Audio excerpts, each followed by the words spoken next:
capítulo de número 6 e o versículo de número 12.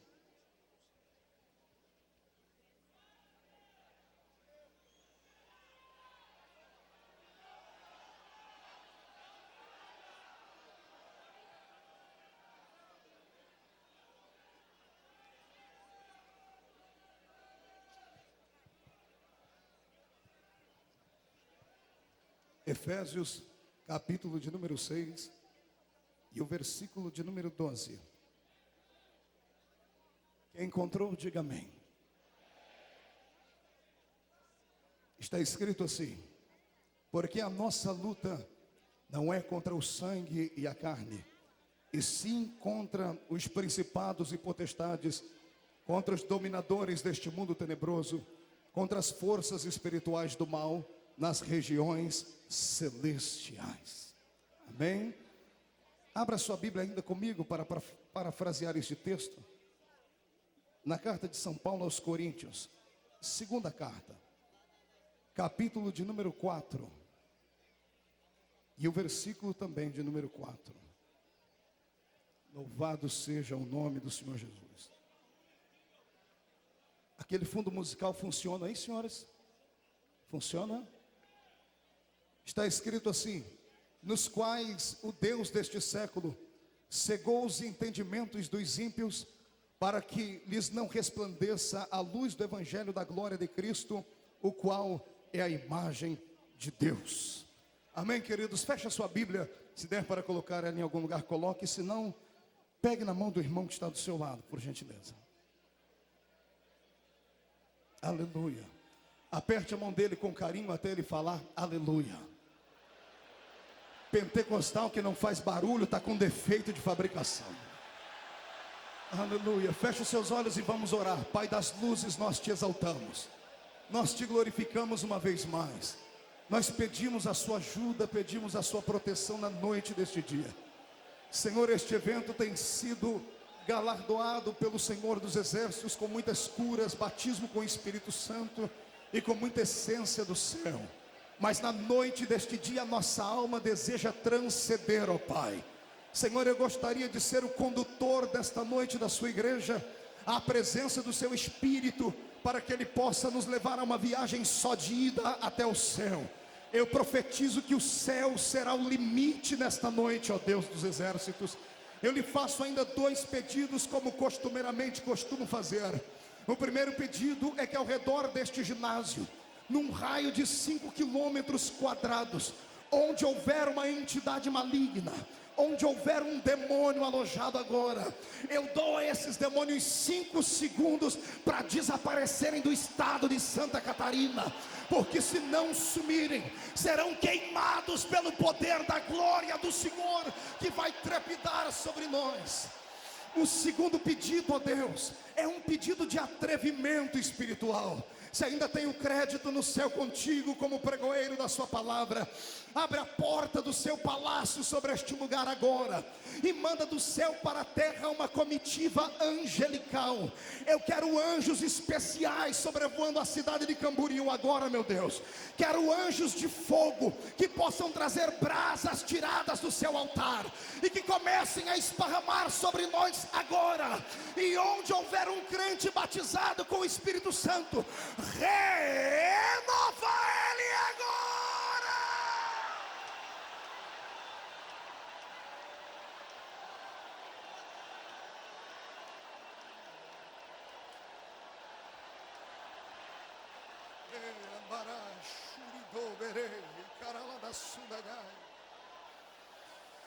Tu não precisas, ó Deus, da minha ajuda para nada nessa noite. Tu és onipotente. Então mostra a sua onipotência nesta noite, em nome do Senhor Jesus. Amém, igreja? Antes de se assentar, levante um dedo de profeta comigo assim bem alto. Aponte o dedo para o irmão que está do seu lado com carinho e respeito, e diga para ele: é hoje.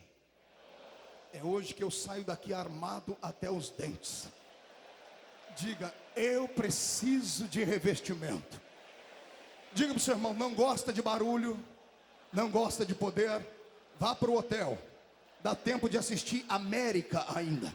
Diga: só fique aqui quem quer ver a Nova Jerusalém conosco hoje. Aleluia. Aleluia.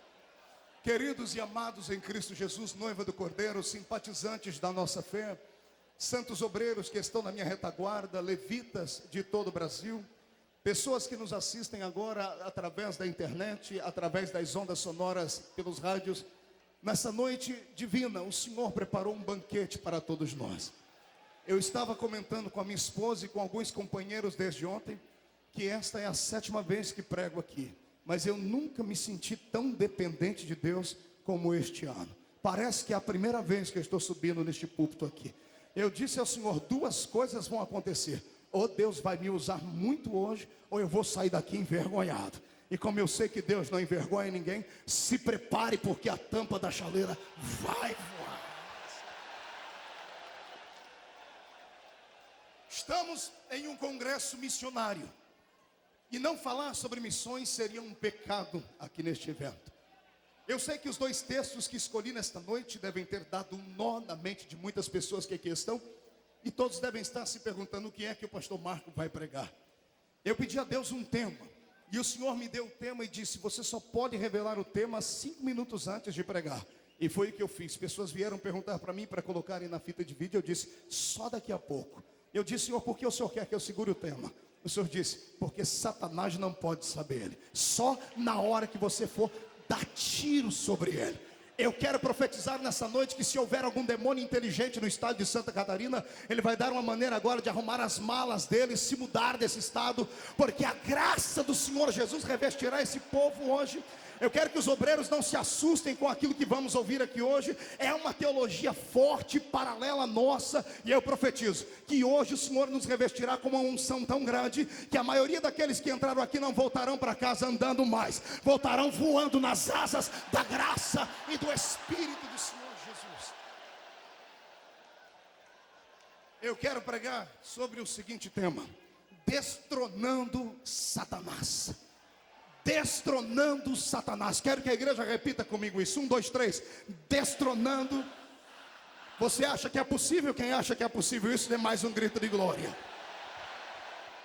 Pois bem, amados, eu estava analisando nesta minha curta trajetória como pregador de 9 anos que ministra sobre este Brasil, e já são mais de 50 países do mundo, e eu venho observando a igreja do Senhor, venho observando como é difícil ganharmos uma alma.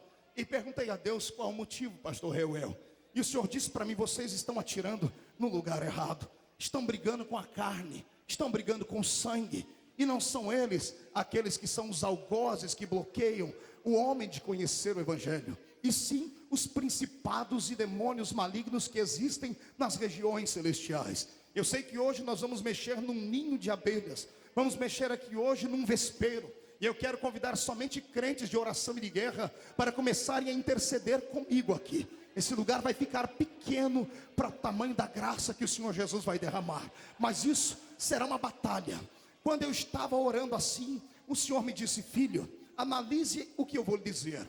Quando você está fazendo uma conta, quando você está contando dinheiro, quando está contando moedas, quando está contando sementes, não me importa que tipo de conta é, e no final não dá o resultado que você espera, o que é que fazemos? Recomeçamos a contar, para chegarmos a um consenso, para chegarmos a um denominador comum. Quando estamos construindo um edifício, e de repente na área da arquitetura, da engenharia, dá-nos um defeito, automaticamente 2 coisas são feitas. Ou o engenheiro começa a fazer um novo projeto, coloca aquele edifício no chão, ou ele faz um complexo paralelo para dar estrutura ao edifício, para ele não cair. E enquanto o Senhor me dizia isso, eu dizia, Senhor, por que isso? O Senhor disse, na construção do cristianismo no planeta Terra, algumas falhas ficaram sobressalentes. E Satanás, ao invés de ser encarado como um inimigo perdedor, é considerado um oponente maior do que nós às vezes. E por causa disso, nesta noite eu quero pintar um quadro diferente daquele pintado pela igreja medieval, pelo romanismo, que há 500, 600 anos atrás faziam com que os seus membros tivessem medo de Satanás, faziam imagens sobre ele de chifre, com cauda, com capa preta, com dentes de sabre, faziam ele andar com um tridente pelas ruas. As pessoas não podiam ler a Bíblia porque era pecado, até porque os idiomas em que ela era escrita, somente quem era muito sábio podia acompanhar.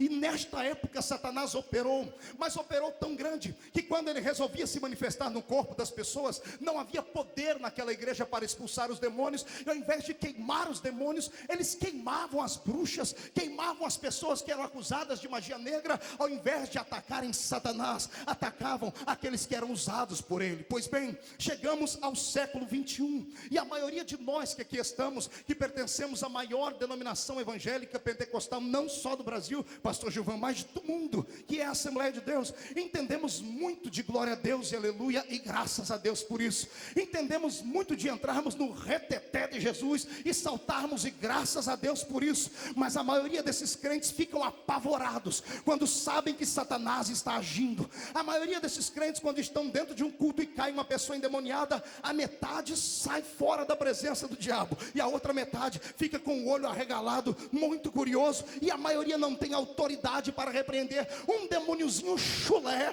que saiu dos quintos dos infernos para se suicidar dentro de uma igreja. Porque eu sempre digo isso: demônio que se manifesta em culto pentecostal é demônio suicida, é demônio kamikaze, não aguenta viver mais, quer morrer, e sabe que os únicos que têm poder para destruí-los estão aqui dentro dessa noite. Quem acredita nisso e concorda, dê um grito de glória a Deus aí.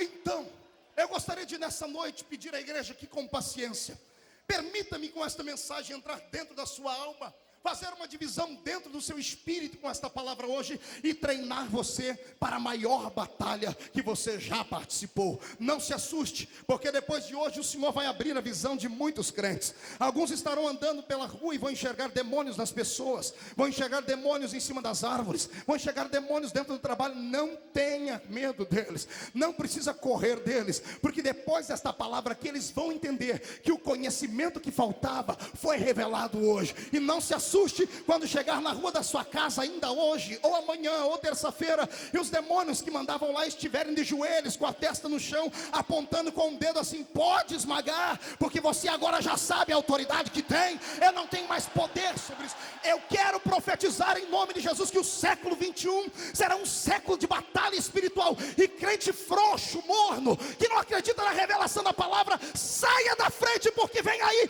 uma geração armada até os dentes. Satanás vai beijar a lona.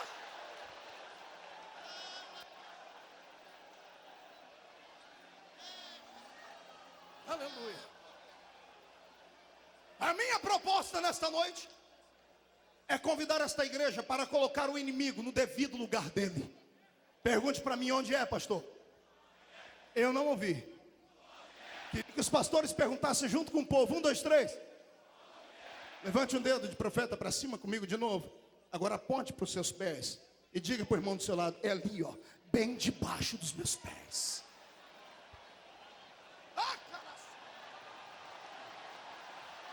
Eu estou com raiva de Satanás e todos os demônios que por ele têm operado no mundo.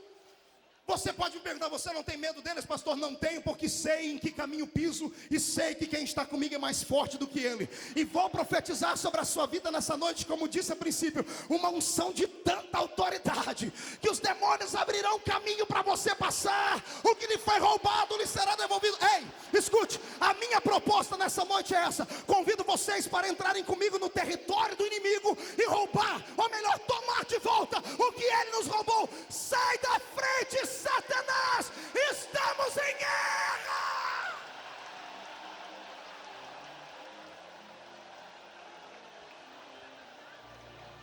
Pastor Marco, o senhor vai falar sobre demonologia, sobre Satanás. O senhor vai falar sobre o que? Reavivamento satânico. O que tem a ver isto com a obra missionária? O apóstolo Paulo, talvez um dos homens mais intelectuais que houveram na terra, aquele que sintetizou a fé cristã dentro de uma filosofia que podia ser absorvido desde a criança até o mais velho. Ele que era sagaz no conhecimento, inteligente, cheio do Espírito Santo, ao escrever a igreja mais espiritual que ele havia fundado, ele deixou escrito: o que acontece com os homens que não conhecem o Evangelho é porque eles foram cegados por um Deus.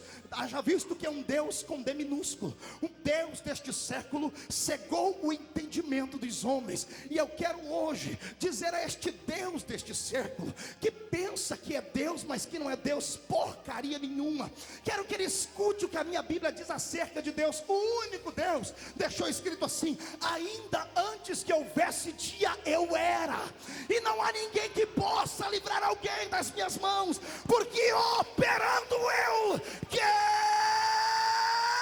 me impedirá?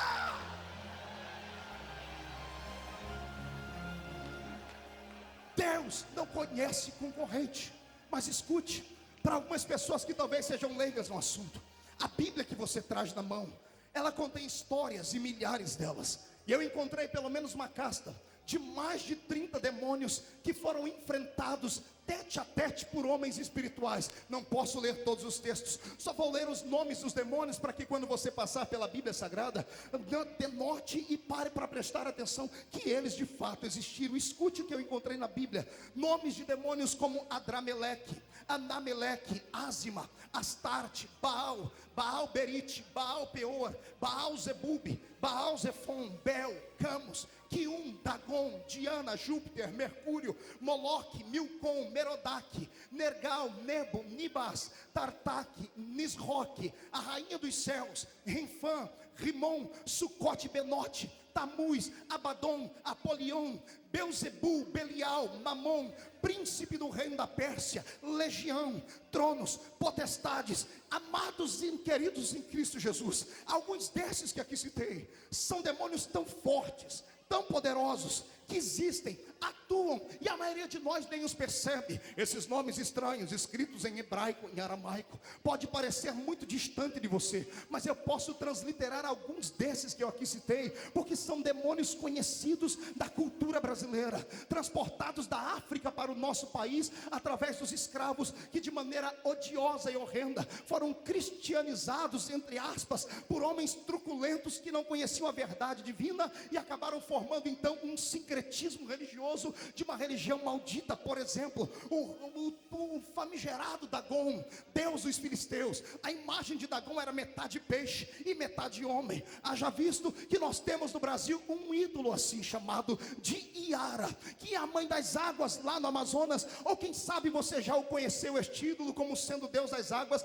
como Iemanjá. Esse que nós conhecemos agora foi transportado dos períodos interbíblicos. Veja bem, Moloque era o devorador de crianças. No Brasil é chamado de Cosme e Damião. Daí a raiz da palavra moleque vem de Moloque. Eu encontrei Camus era o deus de Moabe, e Milcom era o deus de Amon. Camus e Milcom eram deuses que provocavam incesto e destruíam as famílias. Quantas famílias destruídas aqui dentro desta igreja nesta noite, quantas famílias destruídas no Brasil, e alguns apontam falhas no seu gênio de ser, e não sabem que estão vivendo debaixo de opressão maligna. Calma, não se desespere, daqui a pouco eu lhe digo o que fazer com esses demônios. Diana ou Afrodite era a deusa da sensualidade e da promiscuidade entre os efésios. Os efésios cultuavam diante dela, diante de cultos de sexo livre. Pastor, quem é Diana? Eu vim descobrir que é a desgraça daquele demônio chamado Pombagira, que quer a mesma coisa, que quer cultos de libertinagem, que quer cultos onde o homem seja parecido mais com um animal do que uma pessoa, que é a imagem de Deus. Belzebu, a palavra Belzebu significa senhor das moscas. Moscas só habitam onde há sujeira. No Brasil temos um demônio catalogado pelo candomblé chamado Maria Mulambo. É uma desgraça de um demônio que define a vida da pessoa. Você entra na casa da pessoa, você não sabe se está na cozinha ou se está no banheiro. É um espírito maligno que oprime. E eu conheço muitos crentes, infelizmente, que levam uma vida que são sufocados por este espírito das trevas. Eu encontrei o deus Baco, assim chamado Baco pelos gregos, o deus do vinho. Daí a palavra bacanal, um deus que se alimentava basicamente de essência de bebidas fortes que embriagavam embriagavam. Você nunca ouviu falar do Zé Pilintra? Pois bem, Zé Pilintra é a transfiguração de Baco aqui para esta terra. Quando eu leio sobre estes demônios, eu tenho que lhe dar um aviso sério, crentes. Eles existem, estão atuando no planeta Terra, e só existe uma autoridade na terra capaz de amarrá-los, de destroná-los e de enviá-los para o limbo do cosmos, lá para dentro do mundo exterior. Só existe um povo neste planeta que tem armamento suficiente para impedir que Satanás manipule as mentes, e não é os Estados Unidos da América, e não é nenhum povo que contenha dentro do Iraque ou do Oriente. Este povo às vezes não sabe falar português direito, não sabe escrever direito, não sabe usar uma roupa bem perfeita que caia bem junto com todos os outros trajes, mas é um povo que quando bota o seu joelho no chão, Satanás tem que botar os dois ouvidos dentro do chão, encastar a sua cabeça no buraco, porque ele não pode com esta autoridade. Porém, esta autoridade nos tem sido roubada. A maioria dos crentes que estão aqui vivem uma vida abaixo da média espiritual, são pobres, são doentes, são miseráveis, carregam sobre si traumas de infância, carregam sobre si muitos estilos de maldade. Nesta noite, o Senhor transformou os gideões, missionários da última hora, num centro de reabilitação. Se prepare, porque o casamento destruído por qualquer tipo de espírito maligno, Deus, que tenha sido adorado, será hoje rompido, e o Senhor devolverá para ti. Eu profetizo que se tem algum espírito maligno roubando as suas finanças, ele vai ter que devolver cada centavo que lhe foi tirado. Eu profetizo que se há algum demônio atormentando o seu filho na escola, atormentando o seu filho com as drogas, hoje esse demônio vai ser nocauteado pelo poder da glória do Senhor. Para isso, eu preciso que este público levante as mãos para o céu e glorifiquem ao Rei.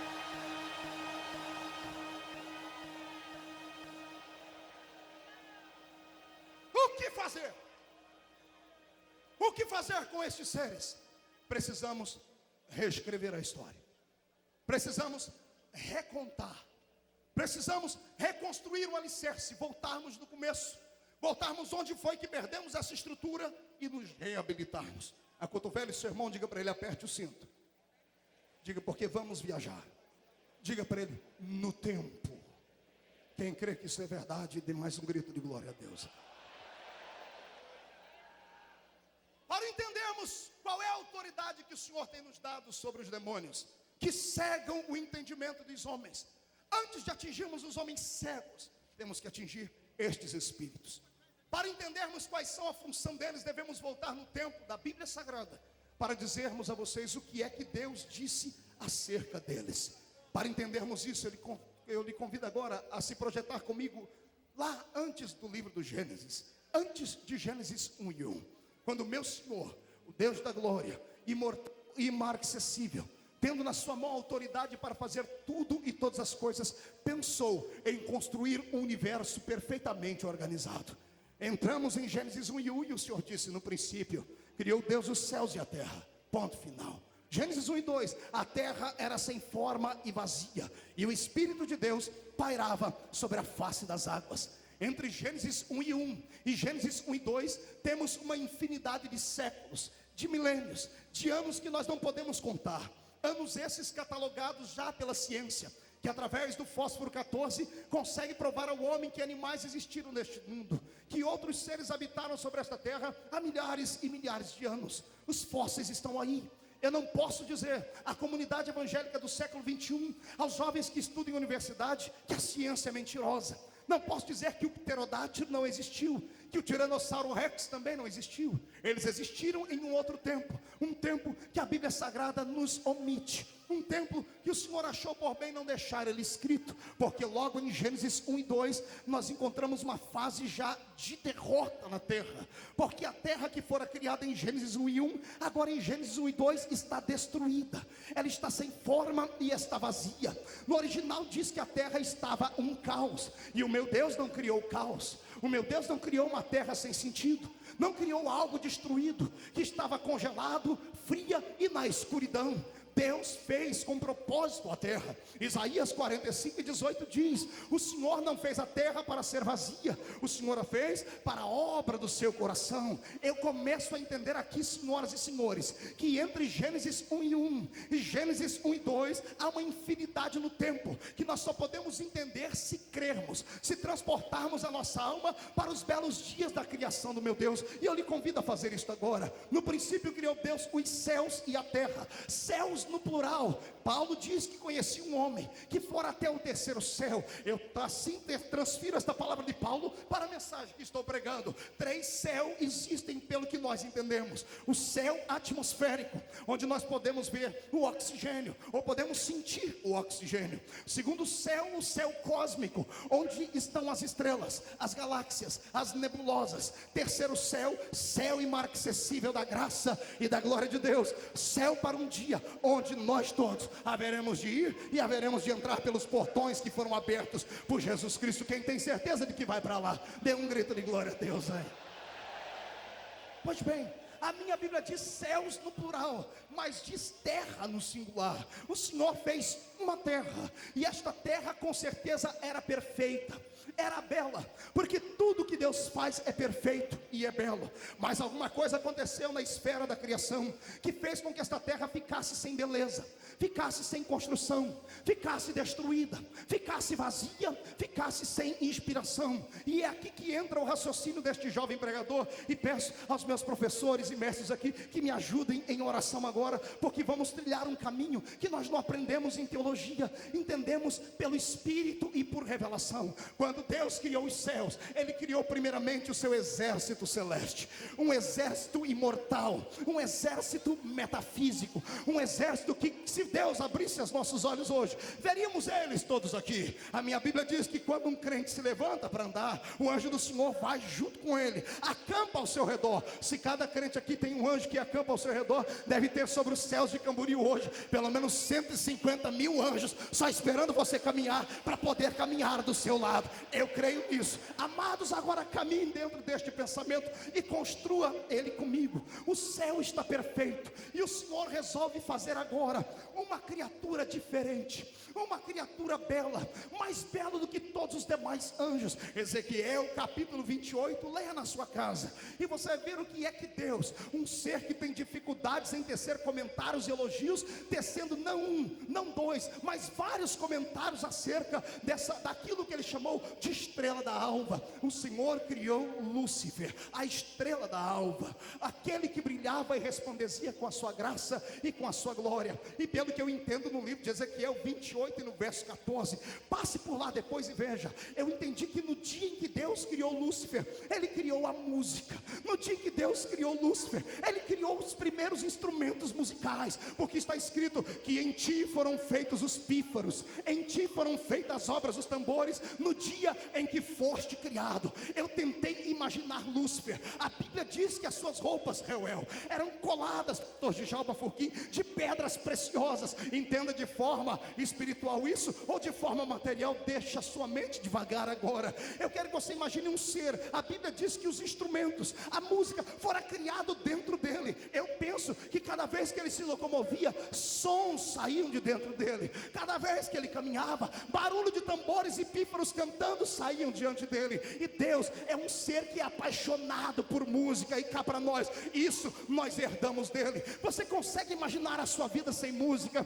Consegue imaginar a sua existência sem música? Consegue imaginar um culto só com pregação? Consegue imaginar você fazendo uma viagem de carro só ouvindo um pregador ou comentando? Amado, a nossa vida precisa de música, porque o céu precisa de música. E Lúcifer era o maestro de todo este coral, e ele era tão belo, era tão forte, que recebeu de Deus um presente. Isto não diz a Bíblia, digo eu com os meus pensamentos. Quando Deus fez a terra de Gênesis 1:1, o Senhor a fez para ser um conservatório. Eu penso que era nesta terra que Lúcifer descia com os anjos. A terça parte deles, este era o número do coral do Senhor. A terça parte dos anjos criados estavam com ele neste conservatório, e aqui ele ensinava as músicas, ele cantava com eles. Por isso que a Bíblia diz em Ezequiel Miguel era este o varão que pisava sobre pedras afogueadas, que caminhava sobre pedras preciosas. Sendo este lugar aqui, pastor, como é que o senhor chegou a esta conclusão? Já vou lhe dizer. Eu penso que este conservatório era na terra,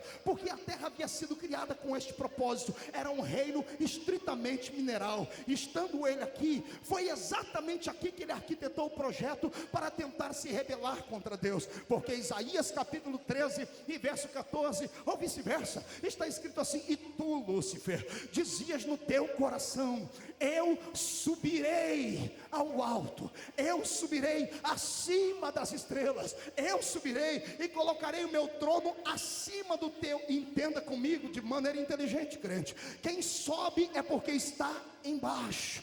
Lúcifer havia arquitetado esse projeto aqui com os seus demônios, e ele disse: agora eu subirei ao céu, e acima das estrelas, acima de Deus, exaltarei o meu trono. Foi aí que ele disse o versículo seguinte, que diz assim: porque eu serei semelhante ao Altíssimo. O que eu vou dizer agora, você pode crer como pode não crer, não é heresia, mas é muito interessante. Eu creio que foi exatamente no dia em que Lúcifer se revoltou contra Deus e foi tentar lutar contra ele, quando ele diz: eu serei semelhante ao Altíssimo, que Deus cria o arcanjo Miguel, porque o nome Miguel significa quem é semelhante a Deus. Foi a resposta de Deus para Lúcifer. Lúcifer diz: eu serei semelhante a Deus, e Deus cria um anjo com espada de fogo na mão. Vai lá, Miguel, e mostra para ele que não tem ninguém semelhante a mim.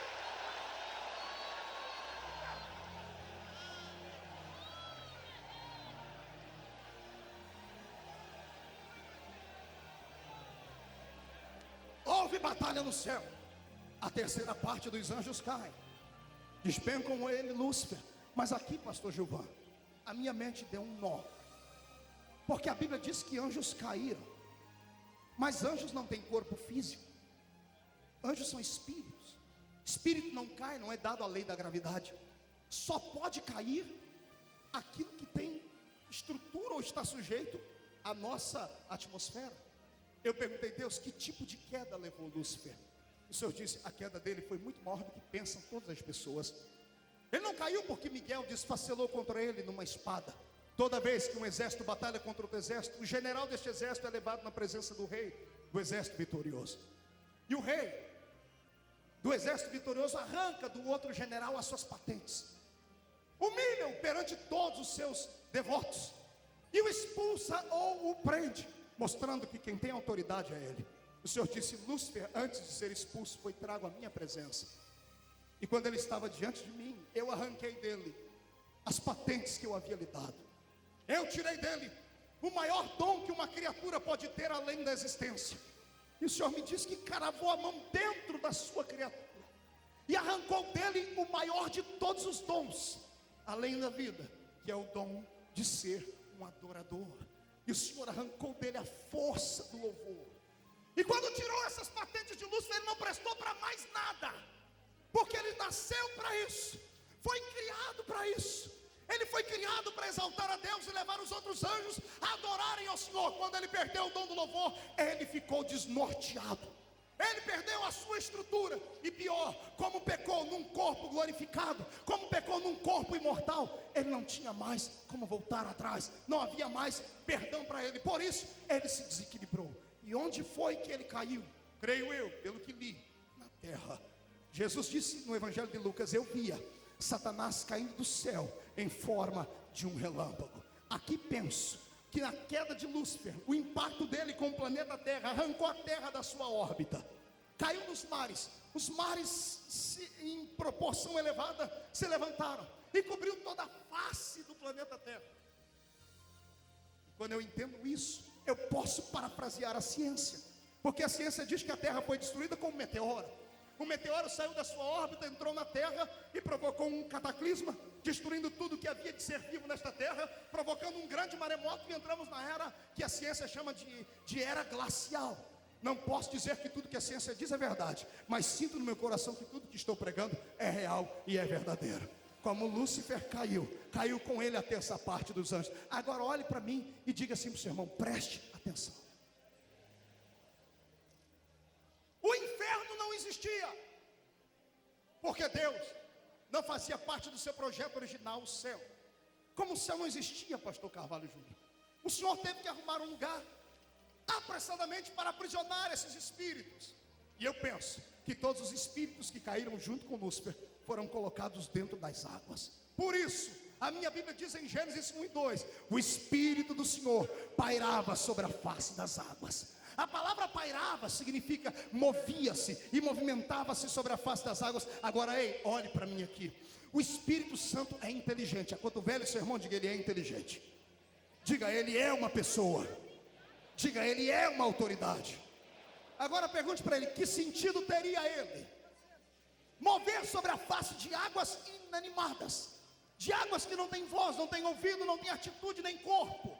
Eu penso que por um tempo o Espírito foi mandado sobre a terra para cuidar, para que esses espíritos malignos ficassem aprisionados por um tempo, até que Deus arrumasse o lugar para os colocar. Neste período, deixa a terra quieta aqui, volte para o céu comigo, tente olhar o trono de Deus. O céu está em silêncio. Pastor Marco, Deus foi pego de surpresa? É claro que não, ninguém pode surpreender Deus. Como é que você vai surpreender aquele que é onisciente, que sabe tudo antes daquilo acontecer? Deus já previa tudo isso. Deus está em silêncio, apenas esperando o momento certo de atuar. É nesse momento que eu penso aqui com esses neurônios de um jovem pregador, que os anjos que não eram oniscientes, vendo Deus em silêncio e o céu em silêncio, o céu foi feito para ter música. A minha Bíblia Sagrada diz que houve meia hora de silêncio no céu, porque, ora, a banda celestial, o coral caiu inteiro, e acabou o coral, ficou sem música no céu. Eu penso que Miguel, voltando da sua batalha, olha para o Senhor muito triste, e diz assim: Senhor, o Senhor quer que eu cante no lugar do outro que caiu? O Senhor dizendo: não, Miguel, você é muito bom com espada. Eu penso Gabriel, chegando: Senhor, tu queres que eu cante para o Senhor? Não, Gabriel, você é o meu assessor particular. E, gente, não precisa ficar eu não estou triste, eu estou apenas em silêncio, só estou aguardando o momento, e quando o momento chegar, vocês vão ver o que é que eu vou fazer neste universo. Vocês vão ver o que é que eu arquitetei para este universo. E não demorou muito. Eu não sei se um dia ou se 1000 anos, apesar que para Deus é tudo igual. Eu sei que chegou uma hora que Deus deu um grito no céu, entre os meus milhares e milhares de carros. Eu quero pelo menos um aqui agora, porque vou fazer uma viagem. E o Senhor senta nas asas de um querubim e sai do terceiro céu que ele havia arquitetado, e todo glorificado, e vem atravessando o cosmos, e ele chega bem próximo àquilo que nós chamamos de atmosfera. E quando Deus chega, está tudo escuro, está tudo destruído, está tudo num caos. Os anjos estão num canto, acompanharam ele só para observar. Deus está sentado nas asas de um querubim. Eu imagino Deus abrindo um sorriso colgate, esticando as duas mãos e dizendo assim: vamos confundir a cabeça dos homens quando eles nascerem. Eles vão achar que tudo nasceu de um Big Bang, de uma grande explosão. Na realidade não foi. Vai nascer tudo assim, olha: haja luz!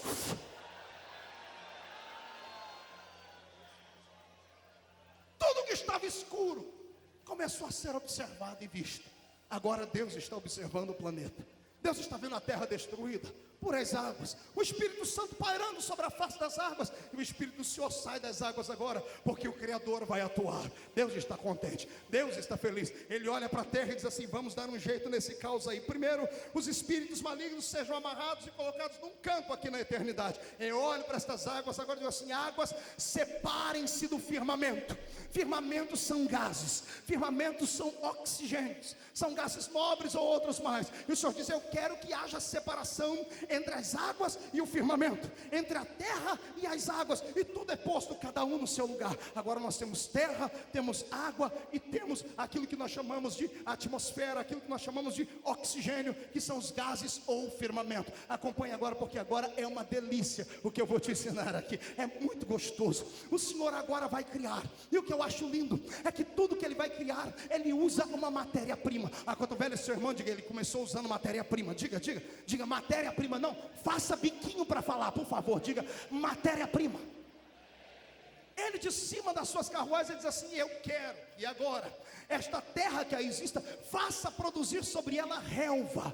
Eu quero flores, eu quero frutos e quero árvores. E a terra teve que se virar, a terra teve que dar um jeito, porque quem é inteligente obedece. Quem mandou foi Deus. Deus mandou, a terra teve que dar um jeito e começou a produzir flores, frutos e muito muitas árvores comestíveis. Daqui a pouco, Deus ficou feliz, Deus disse: isso é muito bom o que eu acabei de fazer. Aí o Senhor começa a criar todas as demais coisas. Ele olha para o céu e diz assim: esse céu está muito feio, ele precisa ficar mais bonito um pouquinho. Eu quero agora que apareçam luminares. E a Bíblia diz: e fez Deus luminares. A palavra fazer no hebraico é o verbo asa, significa fazer de algo que já existe. O Senhor usou a matéria-prima para fazer as estrelas, pastor Luiz Antônio, e foi a atmosfera, foi o firmamento, os gases. Um dia desse eu estava lendo uma revista e eu dei tanta gargalhada que eu quase tive uma convulsão. Uma revista de ciências de alguns anos atrás. Um desses cientistas que usa aqueles óculos fundo de garrafa, com a língua para fora, com aqueles cabelos espetados assim, o cidadão tinha ganhado o prêmio Nobel de Ciências, porque ele gastou 58 anos da vida dele para provar que as estrelas não tinham corpo físico, que as estrelas que brilham são formadas de gases. Eu ri porque se ele tivesse lido a Bíblia, ele tinha economizado 58 anos, porque está escrito aqui que o meu Deus usou gases para fazer as estrelas. Deus está feliz, os anjos estão aplaudindo. E o Senhor olha agora para as águas e diz assim: agora eu quero vida nas águas. Eu quero que as águas produzam peixes, e quero que a terra produza aves que voem sobre ela. Deus está usando matéria-prima para criar aquilo que ainda não existia. Vamos ver se você compreendeu então. No último das suas criações, no sexto dia, antes do Senhor criar o homem, Ele criou os animais domésticos. Ele disse: eu quero toda sorte de animais quadrúpedes que se rastejem, que subam da terra. Eu quero que a terra crie animais. E a terra, mais uma vez, como mãe, gerou todos os animais. Agora siga-me este raciocínio e faça esse catecismo comigo aqui. Tudo que Deus criou, Ele usou uma matéria-prima. Diga isso: tudo que Deus criou, Ele usou uma matéria-prima. Vamos ver se você é inteligente. Para criar as plantas, Deus usou qual matéria-prima? Ninguém entendeu? Terra, diga terra. Para criar as estrelas, Deus usou que matéria-prima? Gases. Para criar os peixes, Deus usou que matéria-prima? Para criar os animais, Deus usou que matéria-prima? Como ensaio ficou bom, mas você pode fazer melhor do que isso. Quando Deus criou as plantas, Ele falou com quem? Quando Deus criou os animais que rastejam e andam, Ele falou com quem? Quando Deus criou os peixes, Deus falou com quem? Quando Deus criou as estrelas, Ele falou com quem? Tudo que Deus criou, Ele usou uma matéria-prima. Concorda comigo? Diga glória a Deus. Para fazer os animais, Ele falou com a terra, matos. Para fazer os peixes, Ele falou com a água. Para fazer as plantas, Ele falou com a terra. Para fazer as estrelas, Ele falou com o cosmos. Ele falou com o oxigênio. Ele falou com os gases. E para fazer o homem, com quem é que Ele falou?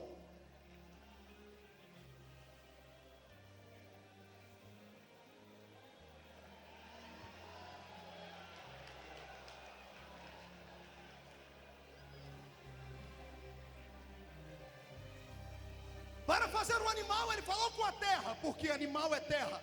Deixa de dar comida para um animal e você vai ver ele morrer, porque ele precisa da terra. Tudo que vem da terra é terra. Fruto é terra, carne é terra, arroz é terra. Tudo que vem da terra é terra. Por isso que se tirar um animal da terra, ele morre. Para fazer o peixe, Deus criou ele da água. Se tirar um peixe da água, ele...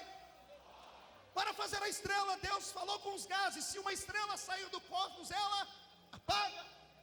E para fazer o homem, com quem é que Ele falou? Para fazer o homem, Ele não falou com a terra. Para fazer o homem, Ele juntou a trindade, se abraçaram e disseram assim: agora vamos fazer o homem segundo a nossa imagem.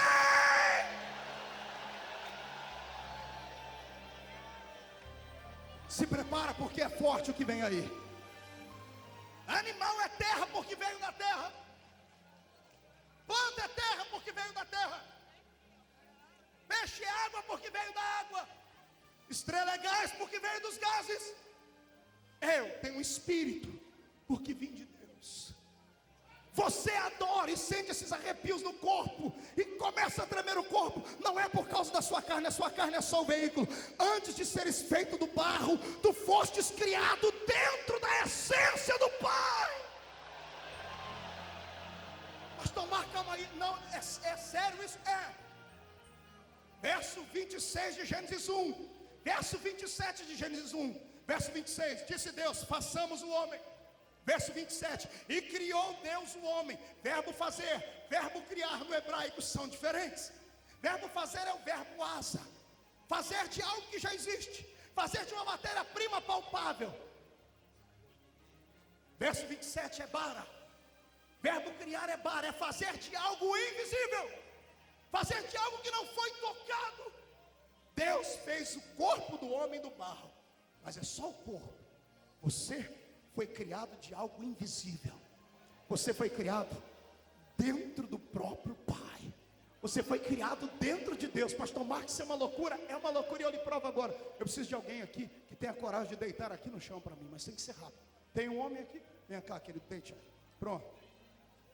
Só vai dar para ver quem está pelo telão. Quando Deus fez todas as coisas, ordenando que pelo poder da sua palavra elas fossem sendo construídas, elas fossem sendo arquitetadas, Deus reservou a maior e mais bela criação para o final.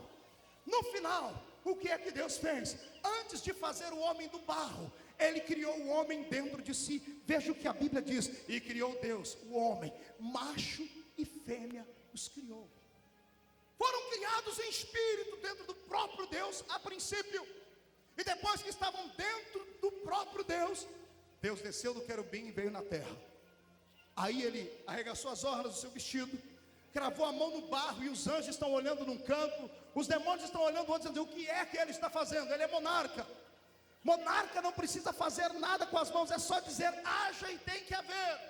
E eu imagino o coração de Deus acelerado, a alegria, dizendo assim: agora eu vou fazer a mais bela, a mais forte, a mais preciosa de todas as criaturas que eu já pensei, eu arquitetei. Ela já está criada dentro de mim, agora eu vou fazê-la. E o Senhor pega o barro e começa a fazer, e começa a moldar.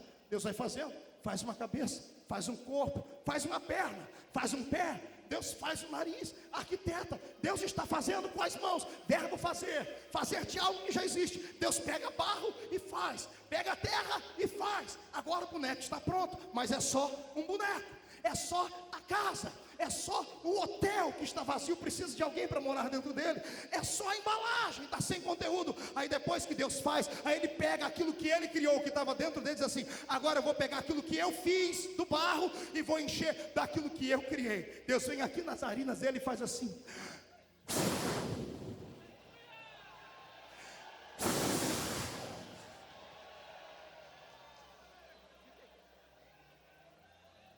Levante a mão direita comigo. Bata no peito, dê um tapa no peito. Olha para o seu irmão e diga assim: ó, você não sabe. Não, deixa ele ali, deixa ele ali. Bata no peito, diga para o seu irmão: você não sabe. Diga, pastor, ao seu irmão: você não sabe quem é que está aqui do seu lado. Diga: eu não sou só um corpinho bonito. Não sou só um corpo com cabelinho pichain. Diga: aqui dentro de mim tem parte daquele que está lá em cima no trono.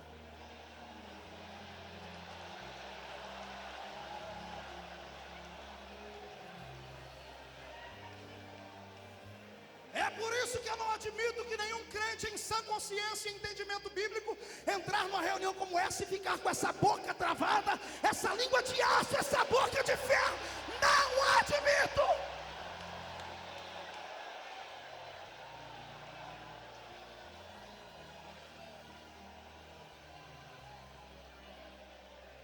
Quando Deus enche ele daquilo que é imortal, o Senhor o põe de pé. Come here, Ada. Fica aqui perto de mim, fica aqui olhando para mim, cara a cara comigo. Isso. Imagino Deus fazendo uma vistoria. Deixa eu ver quem eu fiz. Perfeito.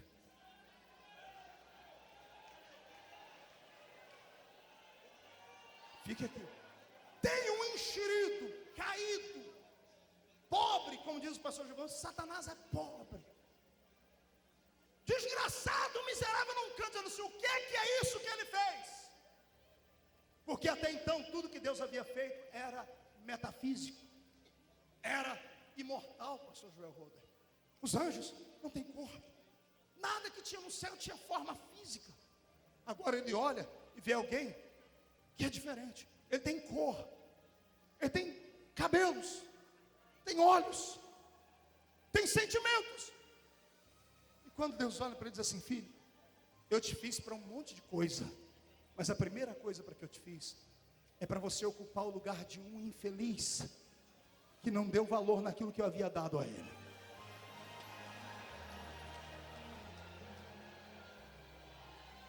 O que eu vou lhe dar agora vai custar caro. Trata de usar bem e trata de usar sempre. Pertencia a alguém que não deu valor naquilo que tinha. Outros lá em cima queriam, mas eu não dei para eles. Eu fiz você para dar para você. Imagina Deus, pessoas vão enfiar a mão no bolso. Entre as pérolas preciosas dele, pastor Luiz Antônio, ele tira uma brilhante. Está reluzindo entre os dedos de Deus, assim, está aqui. A unção de adorador. A unção de louvor. Eu te dou um dispositivo, Adão, que quando você precisar de mim, quando estiver em perigo, quando estiver passando pelo vale da sombra e da morte, quando precisar da minha atenção, usa ele, eu ficarei de pé no trono para te ouvir. Recebe a unção do adorador.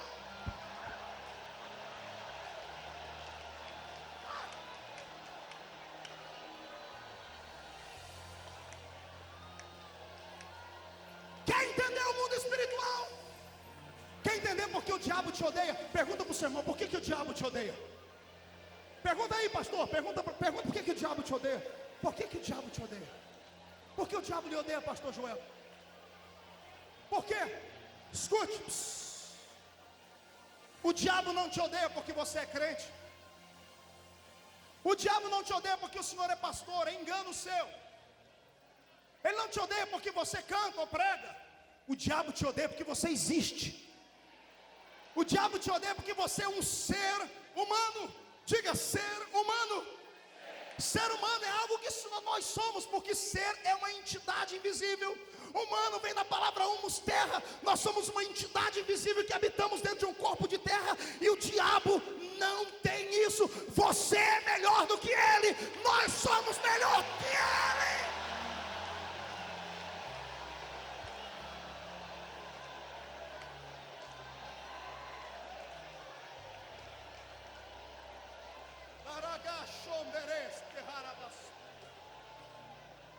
Eu quero caçar confusão com o inferno nessa noite, sim. Escute, o diabo te odeia porque você é um ser humano. E mais, além de ser um ser humano, você acabou ficando com o cargo dele, com a profissão dele. Ele foi despedido, Deus deu baixa na carteira dele. Ele passou pelo purgatório e não tem como voltar àquele lugar. Deus pegou o seu currículo, aprovou, te registrou na maior empresa do mundo. É por isso que você não pode ficar em silêncio aqui. Adore a Deus.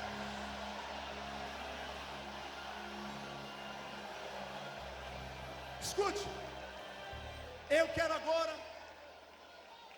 falar para os irmãos das igrejas frias, sorveterianas.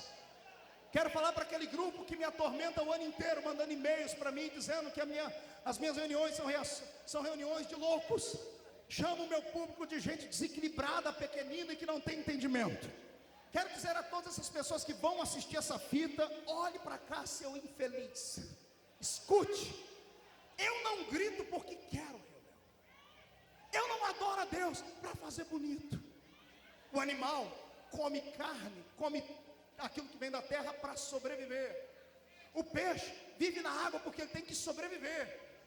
A estrela precisa dos oxigênios lá em cima, precisa dos gases para sobreviver. Eu preciso de adorar a Deus para sobreviver. Está entendendo? Eu não grito porque quero, eu não salto porque preciso, eu faço isso porque está intrínseco na minha alma.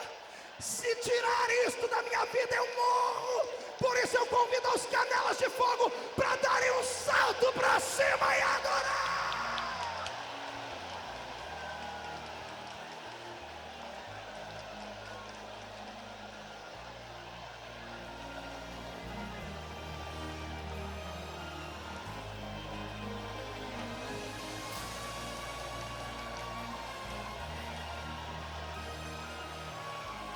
Escute, aqui, pastor Luiz Antônio, pastores que pregam Paulo Marcelo Benhur, aqui eu entendo por que tem tanta gente na igreja bonito, uma mistura de Brad Pitt com Arnold Schwarzenegger. Porque tem tanta mulher bonita na igreja, parecendo só verdadeiras Barbies do século 21. São belas, são fortes, são robustas, mas você olha neles, parece um defunto morto. Só cuida da parte de fora. Também se alimentam bem, comem bem, fazem uma boa dieta. Só que da maneira que fazem a dieta para o corpo físico, fazem para o corpo espiritual também. Escute, quando você entrar dentro de uma igreja fria, vazia da graça, onde adorar a Deus não pode, tem uma plaquinha lá, proibido fazer barulho. 2 conselhos: primeiro, ore para Deus mudar essa situação, e se não mudar, segundo, cai fora dela, porque você vai acabar morrendo lá dentro. Eu conheço um monte de gente que é belo por fora, mas está morto por dentro, é um zumbi por dentro, porque só alimenta a carne, só alimenta o corpo.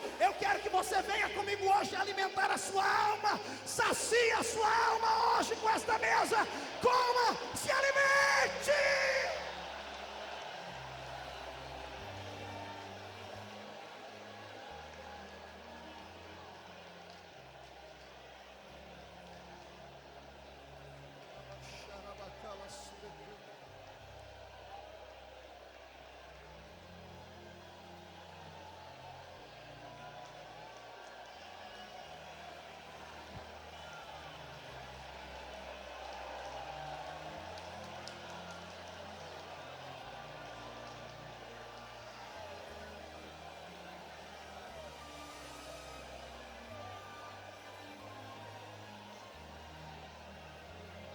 Há alguns meses atrás,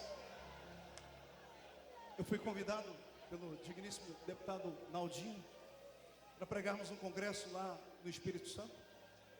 E dentro do voo da Varig, entrou dentro do avião uma senhora muito distinta, muito bonita, e ela usava um cajado na mão, um cajado amarelo com uma tira vermelha, e ela sentou-se do meu lado. E aquilo me chamou a atenção. Eu disse: senhora, esse ornamento é para a senhora enfeitar alguma coisa? Eu disse: não, eu sou uma dançarina da dança do ventre. E de repente ela disse: além disso, sou uma sacerdotisa. Quando ela disse aquilo, o Senhor disse para mim: vou cegar o diabo que está dentro dela e vou lhe revelar os segredos do inferno. E eu quietei, porque quem acredita que Deus faz isso? Ela disse para mim: eu sou uma sacerdotisa da ordem das Wiccas. Wiccas são bruxas. Ela disse: eu estou vindo agora de uma reunião aqui no estado de São Paulo, uma conferência mundial sobre as bruxas, dentro do nosso segmento filosófico. Eu disse para ela: você é sacerdotisa, o que significa isso? Ela disse: eu sou responsável pelo estado do Espírito Santo. E nós estávamos lá com 27 senhoras de todo o Brasil, estávamos sendo ministradas por uma bruxa mor que veio da França. Eu disse: mas por que é que havia essa reunião? Por que vocês estavam fazendo? Ela disse: nós viemos aqui para estudar porque é que nós não crescemos no Brasil. Eu disse: como assim vocês não crescem? Vocês têm membros? Diz: temos, nós temos 4 milhões de membros. Eu falei: mas vocês se reúnem onde? Em salas de bate-papo na internet. Faixa etária de 15 a 18 anos de idade. Cuidado, mãe e pai, com seu filho que fica a madrugada toda navegando na internet. Cuidado, veja o que é que ele está fazendo. Ela disse: nós passamos com isso, somamos esforços, a nossa inteligência, mas o Brasil é muito grande. Em todos os países onde entramos, com menos de 10 anos, nós dominamos boa parte do país. E alguém disse à nossa bruxa mestra da França que nós não crescemos aqui, e ela veio para cá para nos dizer como crescer. Aí foi quase glória a Deus, eu quase estraguei o plano de Deus, irmão. Eu quase interferi. Eu disse: por quê? Ela disse: porque os únicos que nos coíbem, nos impedem de crescer, é o cristianismo.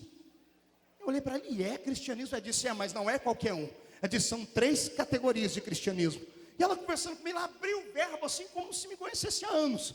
Ela disse: o primeiro cristianismo é o cristianismo romano. Esse não nos mete medo. Esse até caminha junto conosco. Nós temos algumas filosofias iguais. Esses não nos atrapalham.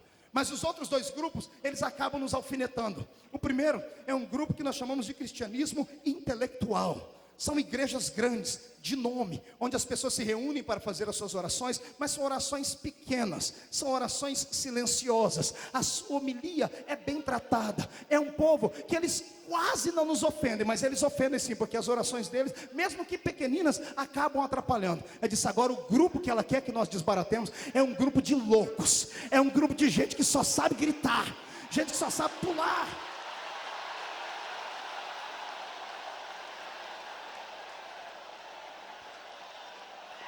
Eu já estava assim. já estava quase lá no manto. Eu disse, mas por quê? O que acontece? Ela disse assim, olha, aquele grito que eles fazem, para nós seres humanos, só irrita. Mas os nossos mestres do mundo cósmico, ela diz, os elementares do ar, eles não suportam o grito deles. Quando eles começam a gritar, eles estão chegando, eles têm que voltar para cima. Ele diz, se não parar o grito dele.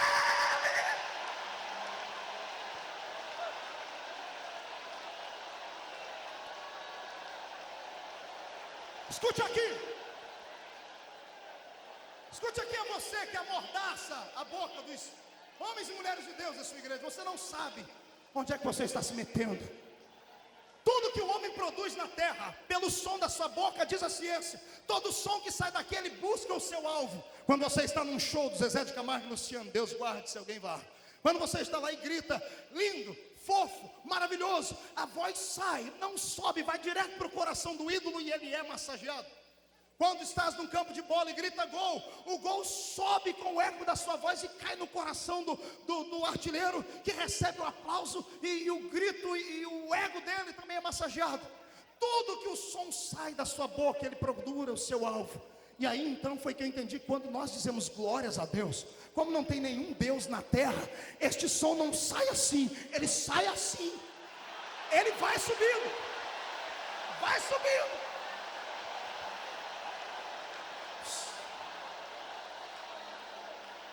E para onde é que ele vai?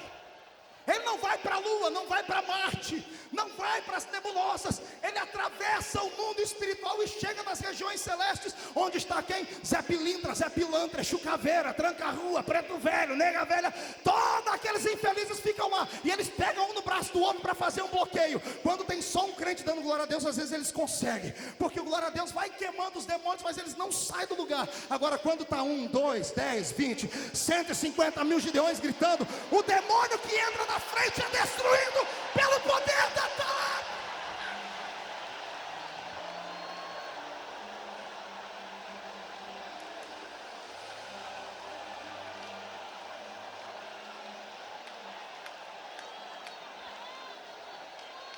Pastor, então é verdade aquela frase dita por alguns teólogos por aí? Sim.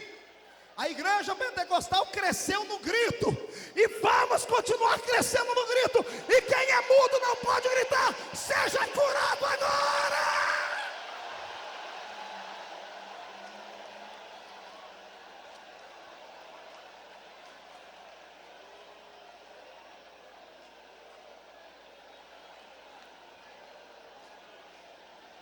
O diabo te odeia. Satanás não pode olhar para você, porque além de ser um ser humano, agora sim, você é crente. Sabe mais do que qualquer outro ser humano o que é a força explosiva do louvor. Ao invés de murmurar, grita. Ao invés de ficar alfinetando, cante. Ao invés de ficar aqui atrás de mim fazendo oração contrária de macumbeira para Deus não me usar, abra sua alma e ora, adora. Você que está aí de perto da barraca, esse cheiro do cachorro quente, do espetinho está te atormentando, abre a sua boca e grita. Quando você abrir a sua boca e usar esta arma que o Senhor te deu, Satanás vai ter que se curvar. Sai da frente de novo.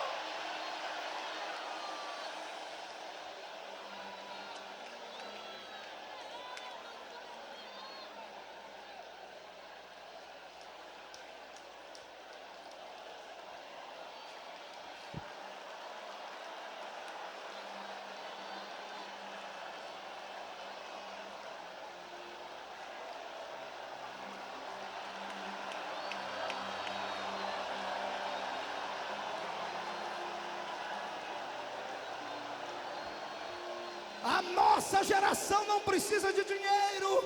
A nossa geração não precisa de principados humanos. A nossa geração precisa usar o dom que Deus lhe deu. Adore, adore, adore, adore, adore, adore.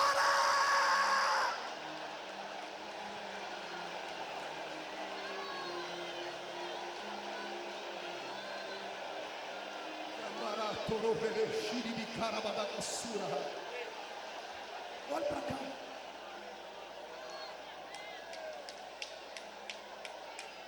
Vamos destronar Satanás. Olhe para cá. Ele te odeia porque você é melhor do que ele. Bata no peito e diga: sou melhor do que ele. Diga: segundo, eu herdei o dom que era dele.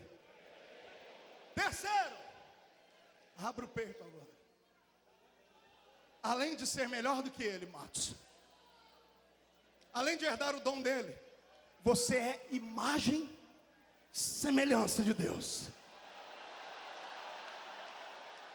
Eu quero agora expulsar um demônio pequenino que tem atingido muito, principalmente as mulheres da igreja. Sentimento de inferioridade. A senhora olha no espelho, o diabo fica falando: você está parecendo um botijão de gás. A senhora está parecendo um colchão de casal amarrado pelo meio. Está parecendo uma vassoura piaçava. Isso é um demônio. Eu quero que hoje ele escute o que eu vou dizer, porque você vai sair daqui. Todo espelho que você olhar, pode perguntar: espelho, espelho meu, existe alguém mais belo do que eu? Se o espelho tiver inteligência, ele vai ter que responder: não existe. Pergunta para mim: por quê, pastor? Não ouvi. Por quê, pastor? Porque você é a imagem de Deus. Pastor Satiro pregou aqui, dizendo que imagem é um reflexo. Quando eu olho no espelho, eu vejo a minha imagem. Quer entender agora de uma maneira para você sair da terra? Tem um Deus sentado num trono de glória, adorado por serafins, que é a tua cara. É a tua cara, é parecido com você. Então deixa Deus te possuir nessa noite.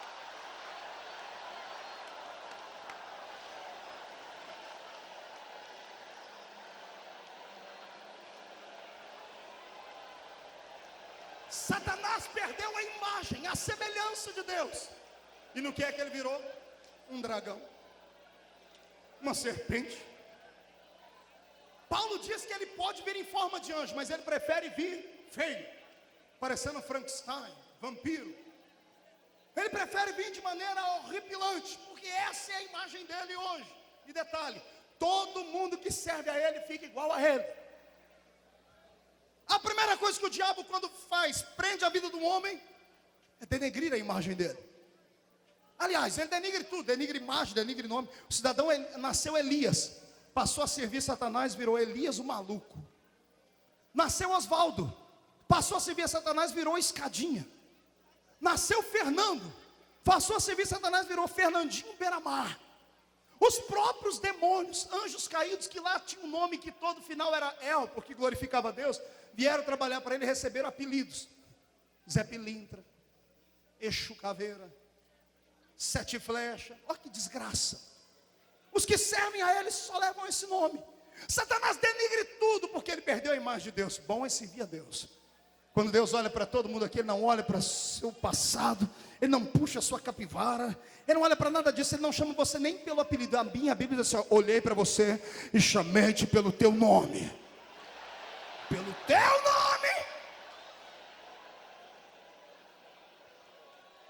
Ele não é mais imagem de Deus, e você é. Não bastasse ser imagem, somos semelhantes. Diga para o seu irmão: semelhantes. Não grita: semelhantes. Pergunte para mim: semelhantes a quê, pastor? A autoridade de um rei.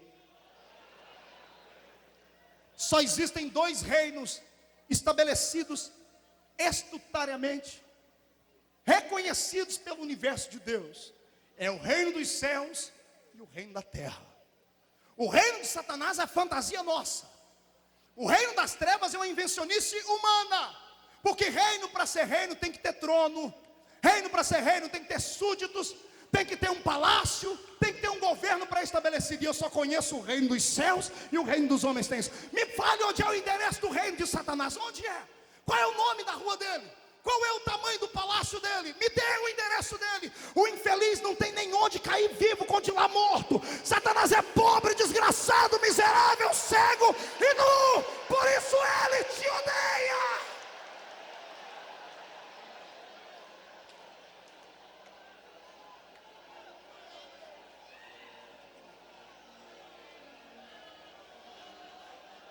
Eu não estou pregando para coxa. Não estou pregando para o verme do carrapato, não. Eu estou pregando para príncipes, para princesas de Deus. Estou pregando para embaixadores do reino. Estou pregando para homens e mulheres que têm a chave que abre a porta do céu a hora que eles quiserem. Eu profetizo que esta terra voltará para as nossas mãos. Quem acredita nisso, dá um grito de glória.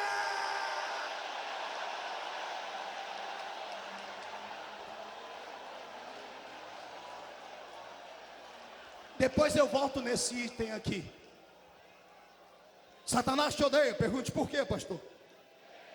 Essa agora é muito boa. É revelação. Ele te odeia porque você tem um corpo físico. Ele te odeia porque tudo que você quer pegar, você pode. Ele te odeia porque você sente o perfume das flores. Por quê, pastor? Ele não tem corpo. Por isso que o desgraçado, quando quer operar alguma coisa, precisa do corpo de alguém. Por isso que no terreiro de macumba ele chama os outros de cavalo, porque ele não tem pernas para andar, precisa de um cavalo para sentar em cima. Está entendendo? Satanás te odeia. Quer ver ele te odiar? Agora essa aqui, acho que até o pastor Giovanni vai dar um grito agora. Sabe quando você está naquele domingo em casa? Você acorda às 11 da manhã, já não está mais na escola dominical mesmo? 11 da manhã, acorda com o cheiro da cozinha, aquela macarronada cheia daquele molho vermelho, que chega até a ficar bigodinho aqui. Aquele frango frito, assado, aquela picanha, oh glória. Aquela Coca-Cola. A gente fala da Coca-Cola, mas é uma delícia. Minha oração é que o homem que inventou a Coca-Cola fosse para o céu. Eu queria que ele fosse. Fez um bem para a humanidade. Imagine, quando você está comendo aquela macarronada gostosa, você bebe aquela Coca-Cola que está tão cheia que chega até a rotar. Eu já vi o pastor Djalma Furquim comer. Jesus. E termina de comer, desmaia-se. Fica vencido, cansado, mas de prazer, satisfeito. Sabe quando você acaba de comer tudo aquilo? O demônio e os demônios que acompanham ele, olha para você e um contra o outro. O que eles estão sentindo? Por que eles estão tão satisfeitos? O que é isso? Aí um olha para o outro e diz, isso aí é coisa que Deus fez só para eles. Não, eu vou te ensinar agora, irmão. Quando o diabo te humilhar, você passar por uma prova daquela miserável, você chegar em casa vencido, não tiver condição de lutar contra ele, fala para sua mulher, para sua mãe preparar um prato de comida, mas faz um morro. Faz um morro desse tamanho, pega uma Coca-Cola e diz, você pode ter me vencido lá, mas ó, isso aqui você não sente. Isso aqui você não sente. Bebe, isso aqui você não sente.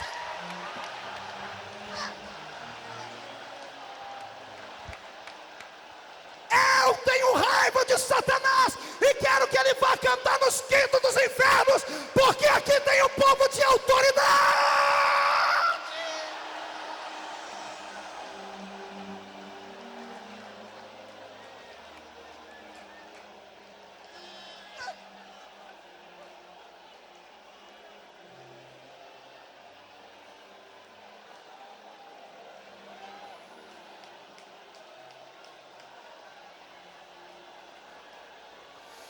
Levante as mãos para cima. Quer ver outra coisa que ele não pode sentir? Além dessa picanha gostosa, ele não pode sentir esse maná que você está comendo. Ele não pode sentir isso que vai descer sobre você agora. Levante as mãos, chacoalhe elas assim, chacoalhe elas. Filme isso. Feche seus olhos, Deus. Mostra para esses crentes o que é que nós temos mais do que Satanás e os demônios. Libera uma unção sobre nós agora de arrebatamento de sentidos. Batiza com o Espírito Santo, porque isso Satanás não tem. Onde houver alguém acreditando nisso, enche eles agora.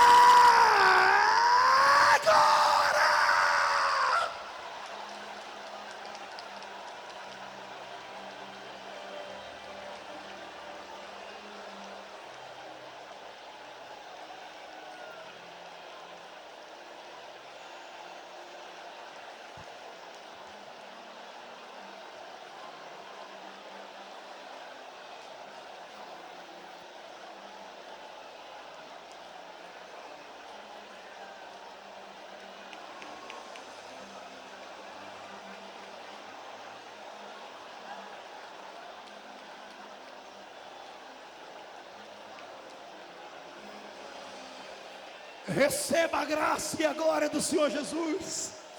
Você tem que adorar por necessidade. Você tem que tocar o céu com a sua mão nessa noite. Gideão, só podemos ganhar almas se neutralizarmos o poder das trevas. Não há demônio que ficará parado de frente desta igreja a partir de hoje. Pastor, eu profetizo uma ascensão ministerial na sua igreja. Profetizo que os demônios que mandaram até ontem na rua daquela igreja nunca mais olharão para você nos olhos. Todo o trono de Satanás está sendo derribado agora, já!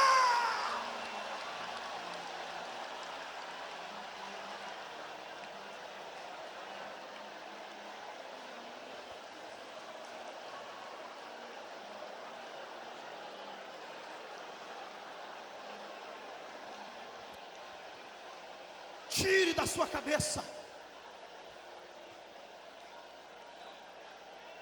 a imagem invencível de Satanás e os seus demônios.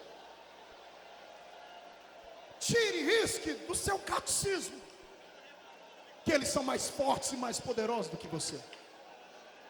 Eu passei um ano de trevas em 2003, simplesmente porque eu acreditei que o diabo tinha força e tinha poder.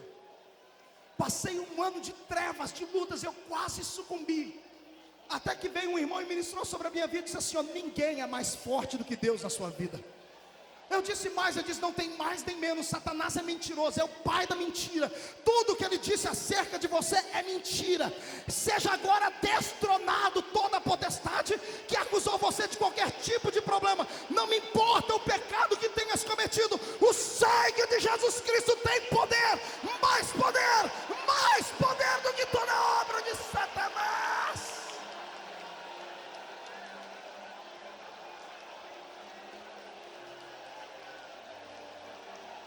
Nossa luta não é contra a carne e o sangue.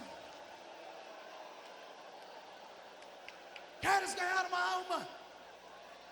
Queres salvar o planeta Terra? Entenda as leis espirituais. Satanás está vivo e ativo no planeta Terra, mas isso não nos intimida, porque ele está nesta terra de forma ilegal. Esta terra não é dele, esta terra é minha. Esta terra é sua, esta terra é nossa. Nenhum demônio que permeia este planeta, que entra dentro de corpo de seres humanos, que manipulam nações, nenhum demônio, quer seja ele de violência, de prostituição, que seja, está legalmente neste planeta. Só há um povo com autoridade para expulsá-los, e esse povo perdeu a visão. Por isso, estamos tentando resgatar a visão nessa noite. Eu profetizo que o Senhor levantará esta geração como uma geração de trator de esteira. Quando você for daqui para o Amazonas, ao cruzares os estados do Brasil, vá amarrando os demônios e as potestades. Qualquer cidade que chegar, coloque o seu pé na terra e grite bem alto, deixa ele chamar de louco. Diga: Satanás, quem chegou aqui é um servo de Deus que conhece você e conhece a autoridade que tem. Você está amarrado, está vencido, está destronado.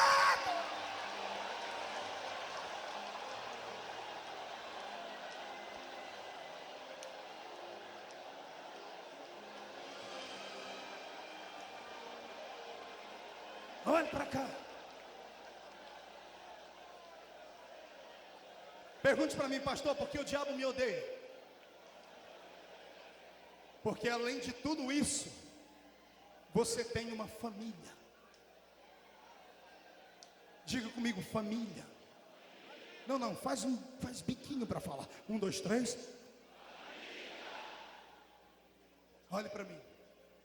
Todos os domingos, quando o senhor, a senhora e os seus belos filhos estão se aprontando para ir para a igreja, o senhor Pavão, a dona Pavoa e os pavãozinhos, todo mundo para frente do espelho para se arrumar, pastor Cizeiro, e penteia o cabelo, e a calça não dá mais na barriga, porque a barriga está grande. Afinal de contas, o irmão está confiando muito no Senhor. Provérbios 28 e 25, quem confia no Senhor engordará. A senhora está lá toda bela, seu coquezinho na cabeça, os seus cabelos escorridos, não me interessa. Termina todo mundo de arrumar, está o filho, ainda que está com aquele cabelo, parece que a vaca deu uma lambida assim por cima, agora é moda. A menina parecendo a Barbie, não interessa, é a família. Um pega na mão do outro, põe a Bíblia debaixo do braço e vai para a igreja. Chega no culto, o marido dá um beijinho na face da esposa, ela vai para o ciclo de oração, ele vai para o coral ou para o púlpito. O menino vai para o grupo de jovens, a criancinha vai para o grupo de crianças, enfim, o culto continua. Termina o culto, aquela proseação na porta da igreja natural de crente, bate papo, coloca as coisas em dia, e na hora de ir embora, pega o pai, os filhinhos, a família, entra dentro do carro e vão para casa. Com muito ou com pouco, rico ou pobre, entram dentro da sua casa. Faz um lanchinho à noite ou não, vão para o quarto dormir. O pai está com a porta do quarto aberta e escuta o menino dizer assim: benção meu pai. E o pai diz: Deus te abençoe. Benção mãe, Deus te abençoe. O marido dá um beijinho na mulher e diz assim: me acorda às 6. E ela: tudo bem. E dorme. Quando você dorme, o diabo fica do lado da sua cama, olhando, triste, coçando a cabeça. Sai dali vencido, porque ele se lembra que ele, como família, só tinha um pai. Era filho por eleição, era querido, tinha um colo para sentar quando queria, alegrava o coração do pai dele. E de repente, por pecar, foi destronado, foi deserdado, não tem mais família. Satanás é frustrado, o diabo é frustrado, por isso ele quer acabar com a sua família, por isso ele quer botar o seu filho nas drogas, por isso ele quer roubar a sua paz, porque ele não tem família. E todas as vezes que você está com briga ou sem briga dentro de casa, é uma maneira de você esmagar a cabeça dele. Por isso, eu gostaria que antes que esse culto terminasse, você pegasse seu celular e ligasse para sua esposa, para o seu marido e dissesse: bem, um beijo, eu te amo. Você procurasse o seu pai, a sua mãe, desse um abraço nele e dissesse: pai, obrigado por estar aqui comigo, me perdoa. Fazendo isso, Satanás vai ter que cavar um buraco e ir para os quintos dos infernos, porque ele não terá poder sobre a igreja.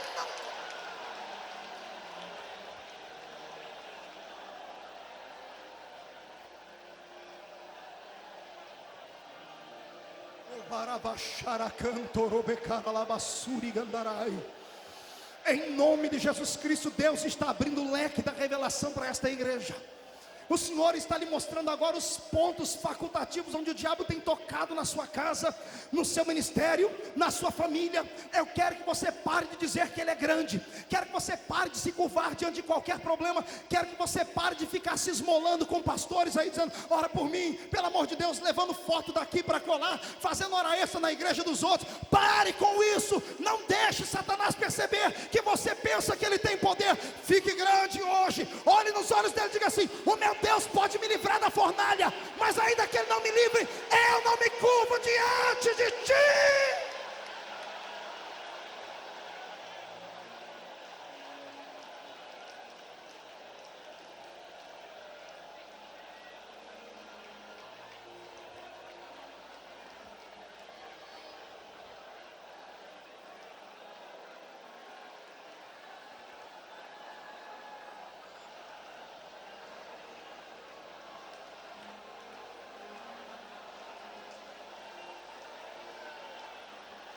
Acabei de receber uma informação do céu agora. Milhares e milhares de demônios que foram enviados aqui para os Gideões estão voltando para o inferno, porque os projetos que eles trouxeram já foram queimados e destruídos. Se prepara, porque a partir de hoje a bênção do Senhor vai correr atrás de você. Se prepare, porque a partir de hoje uma glória sem tamanho virá sobre o seu ministério. Você é melhor do que Satanás, então adora.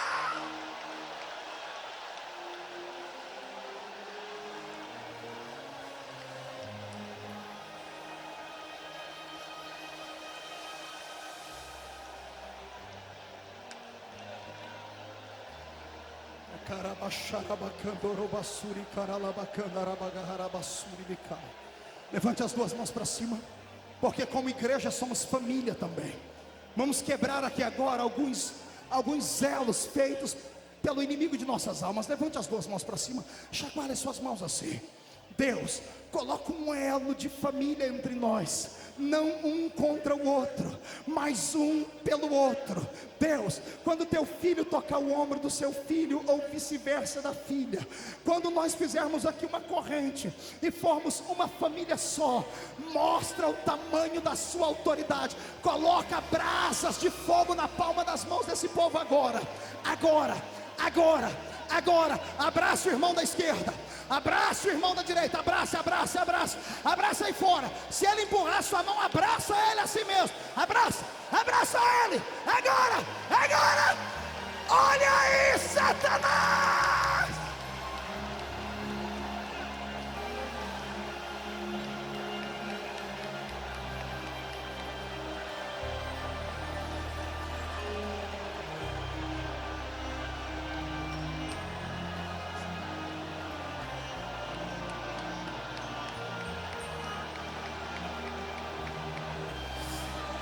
Meu Deus, enche, Pai, agora enche mais, enche até não aguentarem mais, enche agora.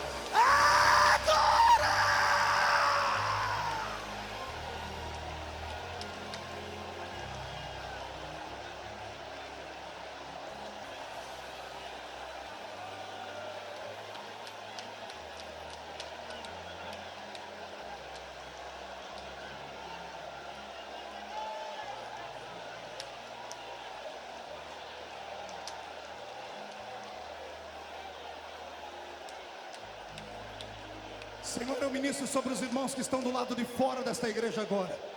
Ministro sobre os irmãos que estão assistindo pelo telão lá na igreja, no templo. Profetizo agora uma onda de autoridade espiritual. Profetizo agora, Senhor, que os seus anjos começarão a vestir esta igreja com a armadura espiritual para vencermos esta batalha. Senhor, libera agora, manda espadas sobre nós, mas não contra nós, espadas por nós agora. Cada crente seja posto à estatura de soldado agora, já!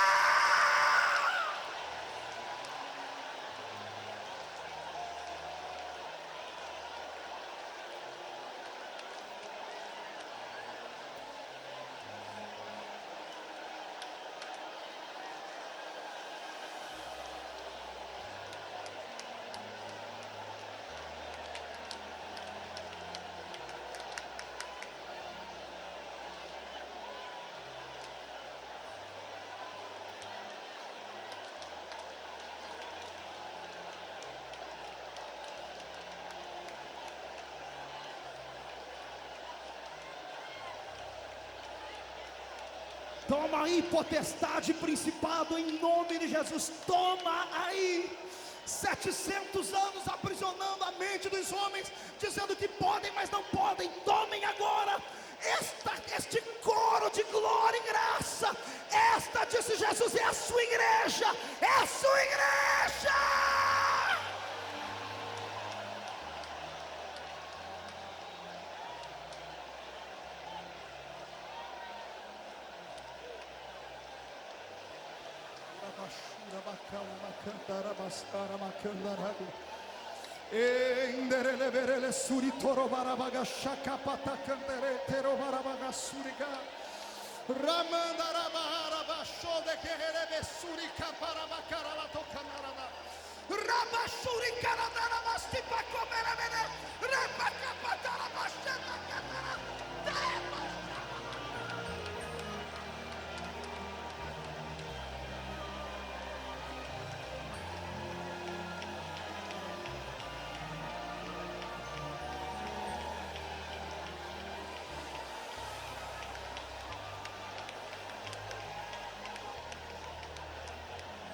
Meu Deus, meu Deus,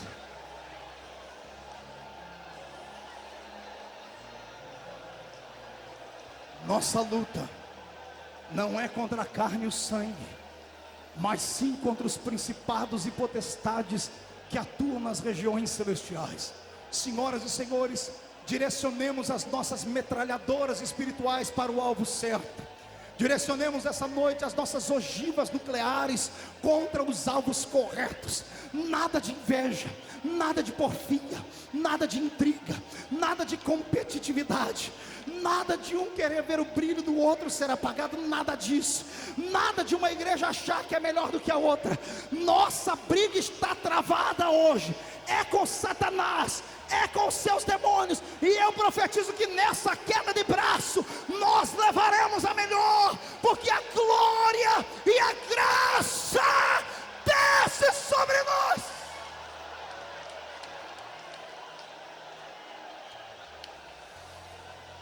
Por favor, meu Deus, por favor, se assentem mais um pouquinho. Essa é a minha única participação, então vou pregar por 2 cultos. Olhe para cá. Tem novembro. Escute, daqui a pouco eu falo de novo. O diabo te odeia, pergunta para mim por quê? Porque ele não tem perdão. Quando o homem Matos foi expulso do Éden, quando aquela espada cortava o Éden, não permitindo o homem de entrar ali, eu passei a minha vida toda pensando que aquilo era uma maneira de Deus punir o homem, mas não era. Deus estava protegendo o homem, porque se o homem comesse daquele fruto, seríamos como Satanás, imortais e sem perdão. Não haveria chance para nós. O diabo tem ira de Deus e de você por causa disso, porque por mais que tu faça as coisas erradas, por mais que você pise no tomate, por mais que você seja disciplinado e excluído, por mais que você faça coisas que deixem todo mundo de cabelo em pé, se você tiver a atitude de reconciliação, se arrepender e pedir perdão, todos os seus pecados são riscados do céu.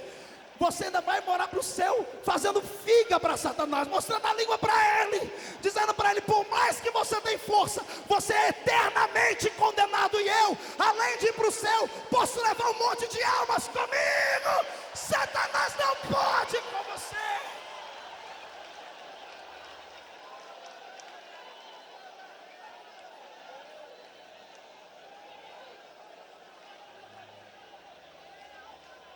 Em último lugar, por que é que Satanás te odeia? Eu disse que voltaria nesse assunto, porque nós temos um reino. A terra, pastor Cizino, descobri lendo a Bíblia que é um reino nosso. Só os homens podem mandar no planeta Terra. Pastor Marco, tem base bíblica para isso? Tem. Quando Deus fez a terra, Ele entregou a chave dela na mão de Adão e disse: sujeitai a terra e dominai-a. Dominai-a, sujeitai-a. Penso, Adão dizendo: Deus, eu e os anjos vamos dominar a terra. Não, a terra é sua. Senhor, eu e qualquer outro espírito desencarnado vamos dominar a terra. Não, a terra é sua. Guarde-me, Deus, do que vou dizer. Mas o próprio eterno Deus, que tem autoridade para tudo, constituiu uma lei e nem ele a transgride. O próprio Deus, para atuar nesta terra, precisa da autorização dos homens. Sabia disso? Por isso que todo culto o Espírito Santo briga com a gente, no bom sentido da palavra, querendo encontrar alguém para poder usar. Só podemos fazer Deus ficar de forma real na terra se for dentro de nós, se for dentro do nosso corpo. Você não vê Deus caminhando por aí, nem o Espírito Santo, mas quando eu olho um crente, eu sei que o Espírito Santo está dentro dele. Concorda comigo? Por quê? Porque a terra é nossa. Pastor, calma aí, se a terra é nossa e nenhum espírito desencarnado pode tocar aqui, primeiro, por que os espíritos não podem mandar aqui? Simples, porque a terra é um reino físico, matéria. Satanás e os seus demônios não têm corpo físico. Se colocarem a mão deles aqui, atravessa. Só está legalmente, juridicamente autorizado a ficar aqui eu e você. A terra é nossa, e dê um glória a Deus por isso. Deus fez a terra, Adão entendeu. A primeira coisa que ele fez foi escolher um lugar para morar. E ele foi morar lá na Conchinchina. Ele foi morar lá no meio das neves, no Polo Norte. Ele foi morar lá na terra do sol, no meio do sol causticante, no deserto do Saara. Ele foi morar aonde? Não entendi onde. E o Éden era o quê? Paraíso. Então diga comigo, no paraíso. 1, 2, 3. Onde Adão foi morar? Onde ele escolheu para morar? Pergunte para o seu irmão onde é que ele mora. Não, você, onde é que você mora? Onde é que você mora? Sei, lá na esquina do Sovaco Sujo, perto da Vila Tatu, onde eu fui criado. Pastor, o que o senhor quer dizer com isso? Eu quero dizer que o nosso estilo de vida é uma opção de crença e autoridade. Por que que o ímpio neste planeta tem de tudo, a maioria deles, e os crentes passam necessidade? Por quê? Porque nós não conhecemos a autoridade que temos. Não sabemos o poder e a autoridade que nos fora confiada. Eu profetizo que hoje, que se você sair daqui com a sua mente treinada por Deus, aquilo que o seu coração deseja, o meu Deus vai lhe dar. Porque você não nasceu para ser cauda. Pactuo-me, congratulo-me com o pastor Satiro, que na quinta-feira nos deu uma aula bíblica teológica, dizendo que nós não precisamos ser a escória, podemos ser os príncipes de Deus nessa terra. E eu acredito nisso. Depois que eu entendi isso, pastor, assim, na minha vida deu um salto. Todo mundo, eu chego aqui no público, todo mundo fica me apontando dentro do meu sapato, para minha roupa. Fala para mim, poxa, pastor, onde é que o senhor arruma isso? Eu digo assim, primeiro que todo mundo me dá as coisas. Isso aqui é grife japonesa, é que me deram. Terno que me deram, sapato que me deram, tudo aqui me deram. Só que eu tenho o dom de atrair essas coisas, porque eu entendi que sou príncipe. Agora você pensa que é o chulé do sapato do jogador de bola. Eu quero que você entenda que quem nasceu para desgraça e para derrota é Satanás. Você nasceu para vitória. Você nasceu para vitória. Ah, pastor, mas é porque o senhor nasceu num berço de ouro. Não, minha mãe pediu esmola para me dar de comer. Quando eu casei com a irmã Edileuza, que está ali, eu falei para ela, nós temos que resolver, ou a gente paga o aluguel, ou a gente faz a despesa do mês.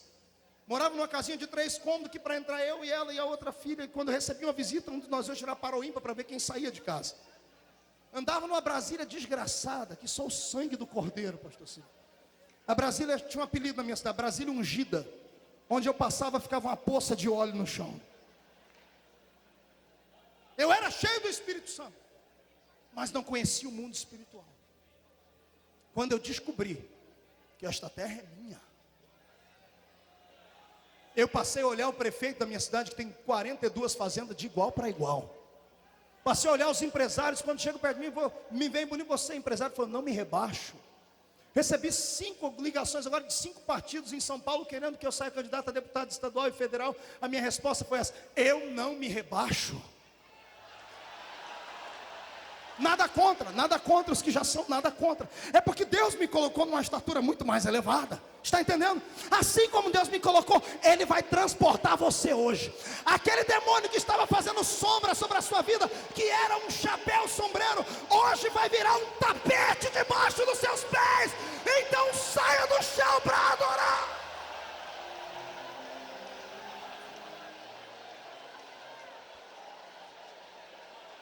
Levante o dedo de profeta para cima comigo, todos. Aponte o dedo para o seu irmão, diga para ele: domine a terra, sujeite ela, domine ela. Por que é que você acha que uma cidadezinha tão pequena como Camboriú faz história no mundo inteiro? Por que é que você acha que essas bandeiras de outro país estão penduradas aqui? Porque tomamos posse da terra. A terra é nossa. Sai da frente, Satanás. A terra é nossa.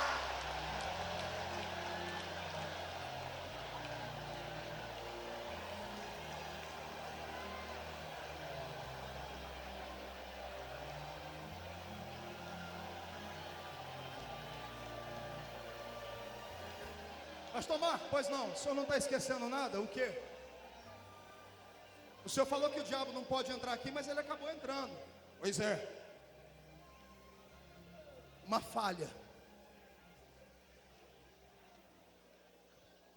Uma falha que Jesus consertou ela já. Ele entrou na terra Mas por que ele não apareceu a Eva em forma de um anjo? Não era mais fácil enganá-la em forma de um anjo? Por que ele veio em forma de uma cobra? Porque ele conhece a lei. Só está legal na terra quem tem corpo físico. Ele entrou no corpo da serpente e enganou a Eva, que enganou Adão, que tentou enganar Deus. Deus desce do céu um dia, todo mundo conhece a história. Satanás está dando gargalhada num canto, Deus está cobrindo Eva, está cobrindo Adão. Eva está chorando, Adão está se explicando. Deus está dizendo, já foi. Eva vai sentir dores ao ter filho. Adão vai ter que trabalhar um bocado para sobreviver. A serpente vai rastejar o resto da vida. O diabo está saindo no canto. Eu imagino dizendo, agora é com você, cão, espera. Eu imagino o diabo virando para Deus toda hora, dizendo assim, eu venci, eu entrei na terra de forma lícita. Eu achei uma maneira de entrar dentro da sua lei. Por que o senhor não veio aqui? O senhor podia ter entrado no corpo de um macaco também. O senhor podia ter entrado no corpo de um rinoceronte, de um leão. Eu achei a serpente e entrei. Por que o senhor não veio aqui e impediu? Eu imagino Deus dizendo, primeiro, que eu não entro pela janela. Eu só entro pela porta quando sou convidado. Segundo, você não me pegou de surpresa. Eu já previa isso. E já arrumei uma maneira de te derrotar. E o diabo, como? Só tem esses dois aqui. Deus chama Eva e diz, Eva, vem cá. Eva está chorando. Para de chorar, mulher, agora não adianta mais. Vem cá. Eu já arrumei um projeto. Está vendo Eva? Não, essa aí eu derrotei. Você derrotou ela. Eu imagino Deus colocando a mão no ventre dela. Mas o que está dentro dela, a semente que vai nascer dela, vai te botar no seu lugar, seu infeliz. Vai esmagar a sua cabeça.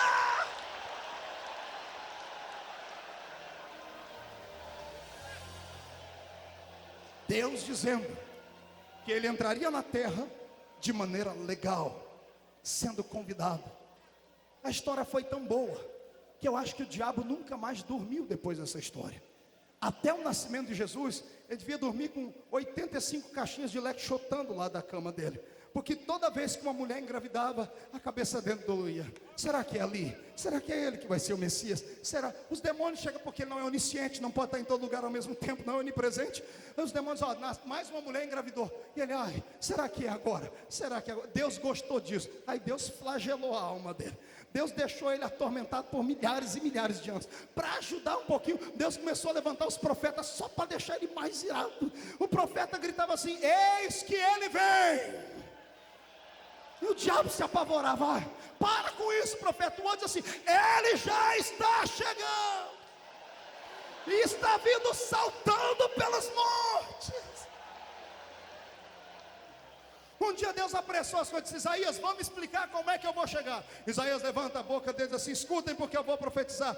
E eis que uma virgem conceberá e dará luz a um filho, e colocarão nele o nome de Emanuel, que significa Deus. Olhe para mim, acotovele o seu irmão, diga para ele, olha a revelação. Se eu te falar que Emanuel é muito mais do que Deus conosco, você crê? A palavra Emanuel é uma junção de 3 palavras. Man, El. A semântica da palavra portuguesada, Emanuel. Dentro. Men, barro, homem. Dentro do homem, El, Deus. Deus estava dizendo como é que ele ia vir. Deus dentro do homem.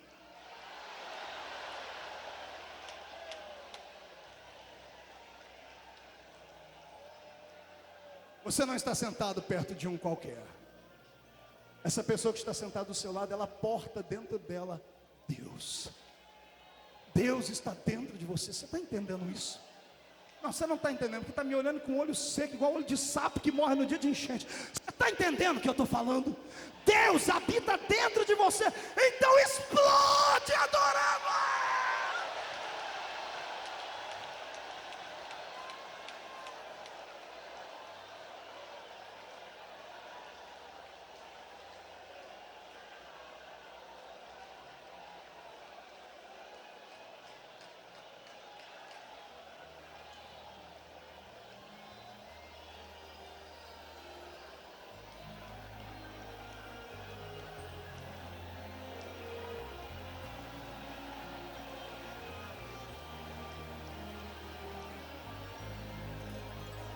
Manifeste a sua presença dentro desses crentes, Pai. Mostra que a tua palavra é verdadeira. Se há alguém aqui que o Senhor está dentro dele, Senhor, dá um sinal para a gente ver. Todo crente cheio de Deus, receba graça e glória agora. Tem alguém aqui em cima que tem Deus dentro dele? Deixa eu ver. Deixa eu ver. Então sai do chão e fica em pé comigo agora. Vem. Pegue no braço do seu irmão. Pegue no braço da sua irmã. Abagaj, Erebekia Mantoroberesi Amahadash. Urekai Tiridas Nerdereleterian Trovala Suridaraka Shabaga. Pegue no braço do seu irmão agora, braço com braço.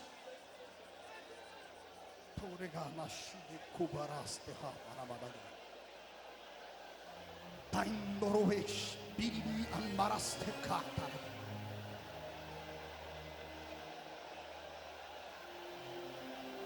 Maramanashuri Kandarabas.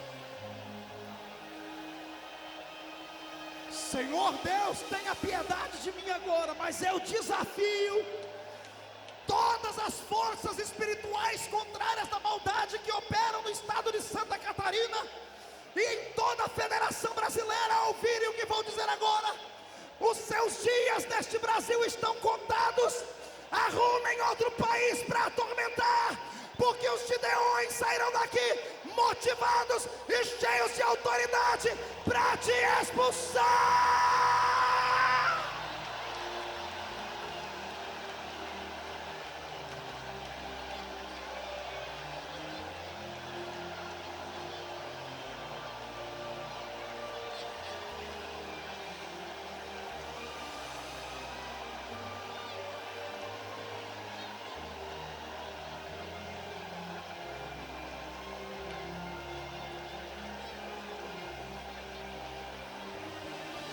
Nomerai tondereis ticabarasúria, ramaquiatoroba caralada xerebeharadas, mermandorobe curiam tribalasturi caralabalashoba. Ai, meu Deus! Pegue nos braços do seu irmão agora, olhe para mim. Faça isso aí fora. Ei, crente! Se tiver alguém desapercebido, acotovela ele, diga para ele: é sério isso? Lembre-se que eu estou deixando Satanás furioso. Se não tiver ligado, vai ser presa fácil, vai ser devorado por ele. Chega de levar um evangelho, um cristianismo fraco. Chega de ser capacho. Chega de ir para aquele culto frio, morno, aquela geladeira desgraçada. Chega!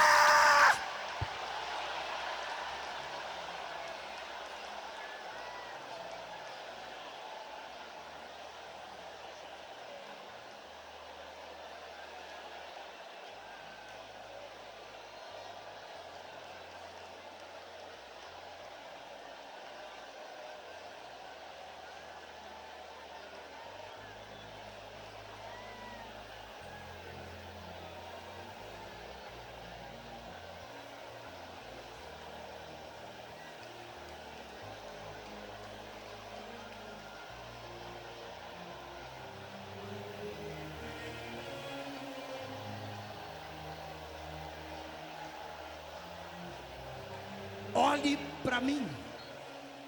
Olhe para cá.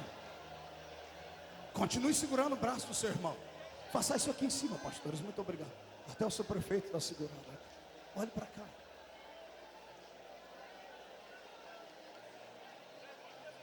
Você sabe como nasce um catimbozeiro? Você sabe como nasce um pseudo pai de santo? Sabe?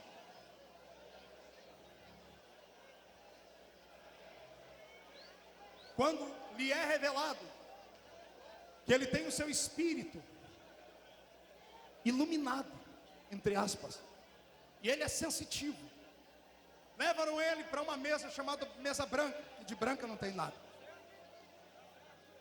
Um espírito de enganação desce na mesa, pastor Cizinho, e fala que ele tem que exercer a mediunidade e desenvolvê-la. Leva uma pessoa para o espiritismo científico. Ela começa a estudar Kardec e começa a ver vultos. E vai descendo até chegar no que nós chamamos de Umbanda. Quando chega na Umbanda e a pessoa descobre que nasceu para aquilo, entre aspas, levam a pessoa para uma casa isolada, sequestram ela, raspam a sua cabeça, pegam uma navalha e fazem cortes nas costas dela, pegam uma farinha feita com ossos de pessoas mortas, chamado ebó ou obá, e jogam nas costas da pessoa. A pessoa recebe espíritos malignos. Ela vira um animal durante 3 dias, sobe pelas paredes, anda de costas, definha.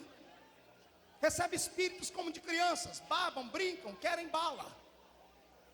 Depois de 3 dias de jejum, o jejum é quebrado com sangue de animais, que são cortados em cima da cabeça dela, animais imundos. Depois de beberem o sangue, tomam um banho, dentro de uma banheira, uma bacia, com fezes e urinas de animais. Após se banharem, participam de um banquete com carne em estado de putrefação. Depois de 1 mês, nasce aquilo que a gente chama por aí de pai de santo. Aí você vai em qualquer tenda de Umbanda, tá assim, ó, de ricos, carros importados. A pessoa revela tudo, fala tudo, faz trabalho para tudo, aparece na televisão de domingo no programa dominical que tem na TV. Vai o doutor Fritz com bisturi, faz um corte nas costas das pessoas ao vivo. Tarólogos, astrólogos têm oportunidade de falarem como babalorixás. O ano passado, na Câmara dos Deputados lá em Brasília, um cidadão exercendo o seu direito de legislador ficou possesso. Recebeu um guia. Ninguém falou mal. Saiu nos jornais. Saiu no Jornal Nacional. Recebeu um prêmio da Ordem dos Afro não sei o quê. Jô Soares marcou uma entrevista com ele. Satanás manda nesse país. Tem autoridade. Por quê? Porque os homens se deram a ele. O desejo de Deus nesses Gideões, pastor Ciziano, é que alguém aqui seja apaixonado por Deus, como essas pessoas são apaixonadas pelo diabo. Que levem para ele a melhor oferta, que deem a ele aquilo que há de melhor para eles. Não, Deus não vai querer que você beba sangue, ou corte as costas, ou jogue farinha de osso na cabeça, nada disso. Deus só quer que você abra a sua alma e abrigue o Espírito Santo aí dentro. Deus quer que você deixe ele te inflamar. Deus quer que você saia daqui hoje possuído por tanta glória e graça, que os seus olhos enxerguem além dos olhares naturais da vida. Deus quer encontrar um homem, uma mulher que tenha coragem de neste dia se render a Ele para ser um missionário, um pregador, alguém diferente. Será que Deus encontra alguém aqui? Tem alguém que quer ser diferente? Então agarre o braço do seu irmão e me leve às alturas. Agora, agora, agora, agora, já!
E estes são os dias de Moisés, justiça reinando outra vez. E estes são os dias de hoje, o mundo vive em escravidão, mas nós somos os pregadores, anunciando a volta do rei. Ele vem, brilhando como o sol, voando sobre as nuvens, a trombeta eu posso ouvir, um grande coral, cantando uma canção, dizendo que já vem a salvação.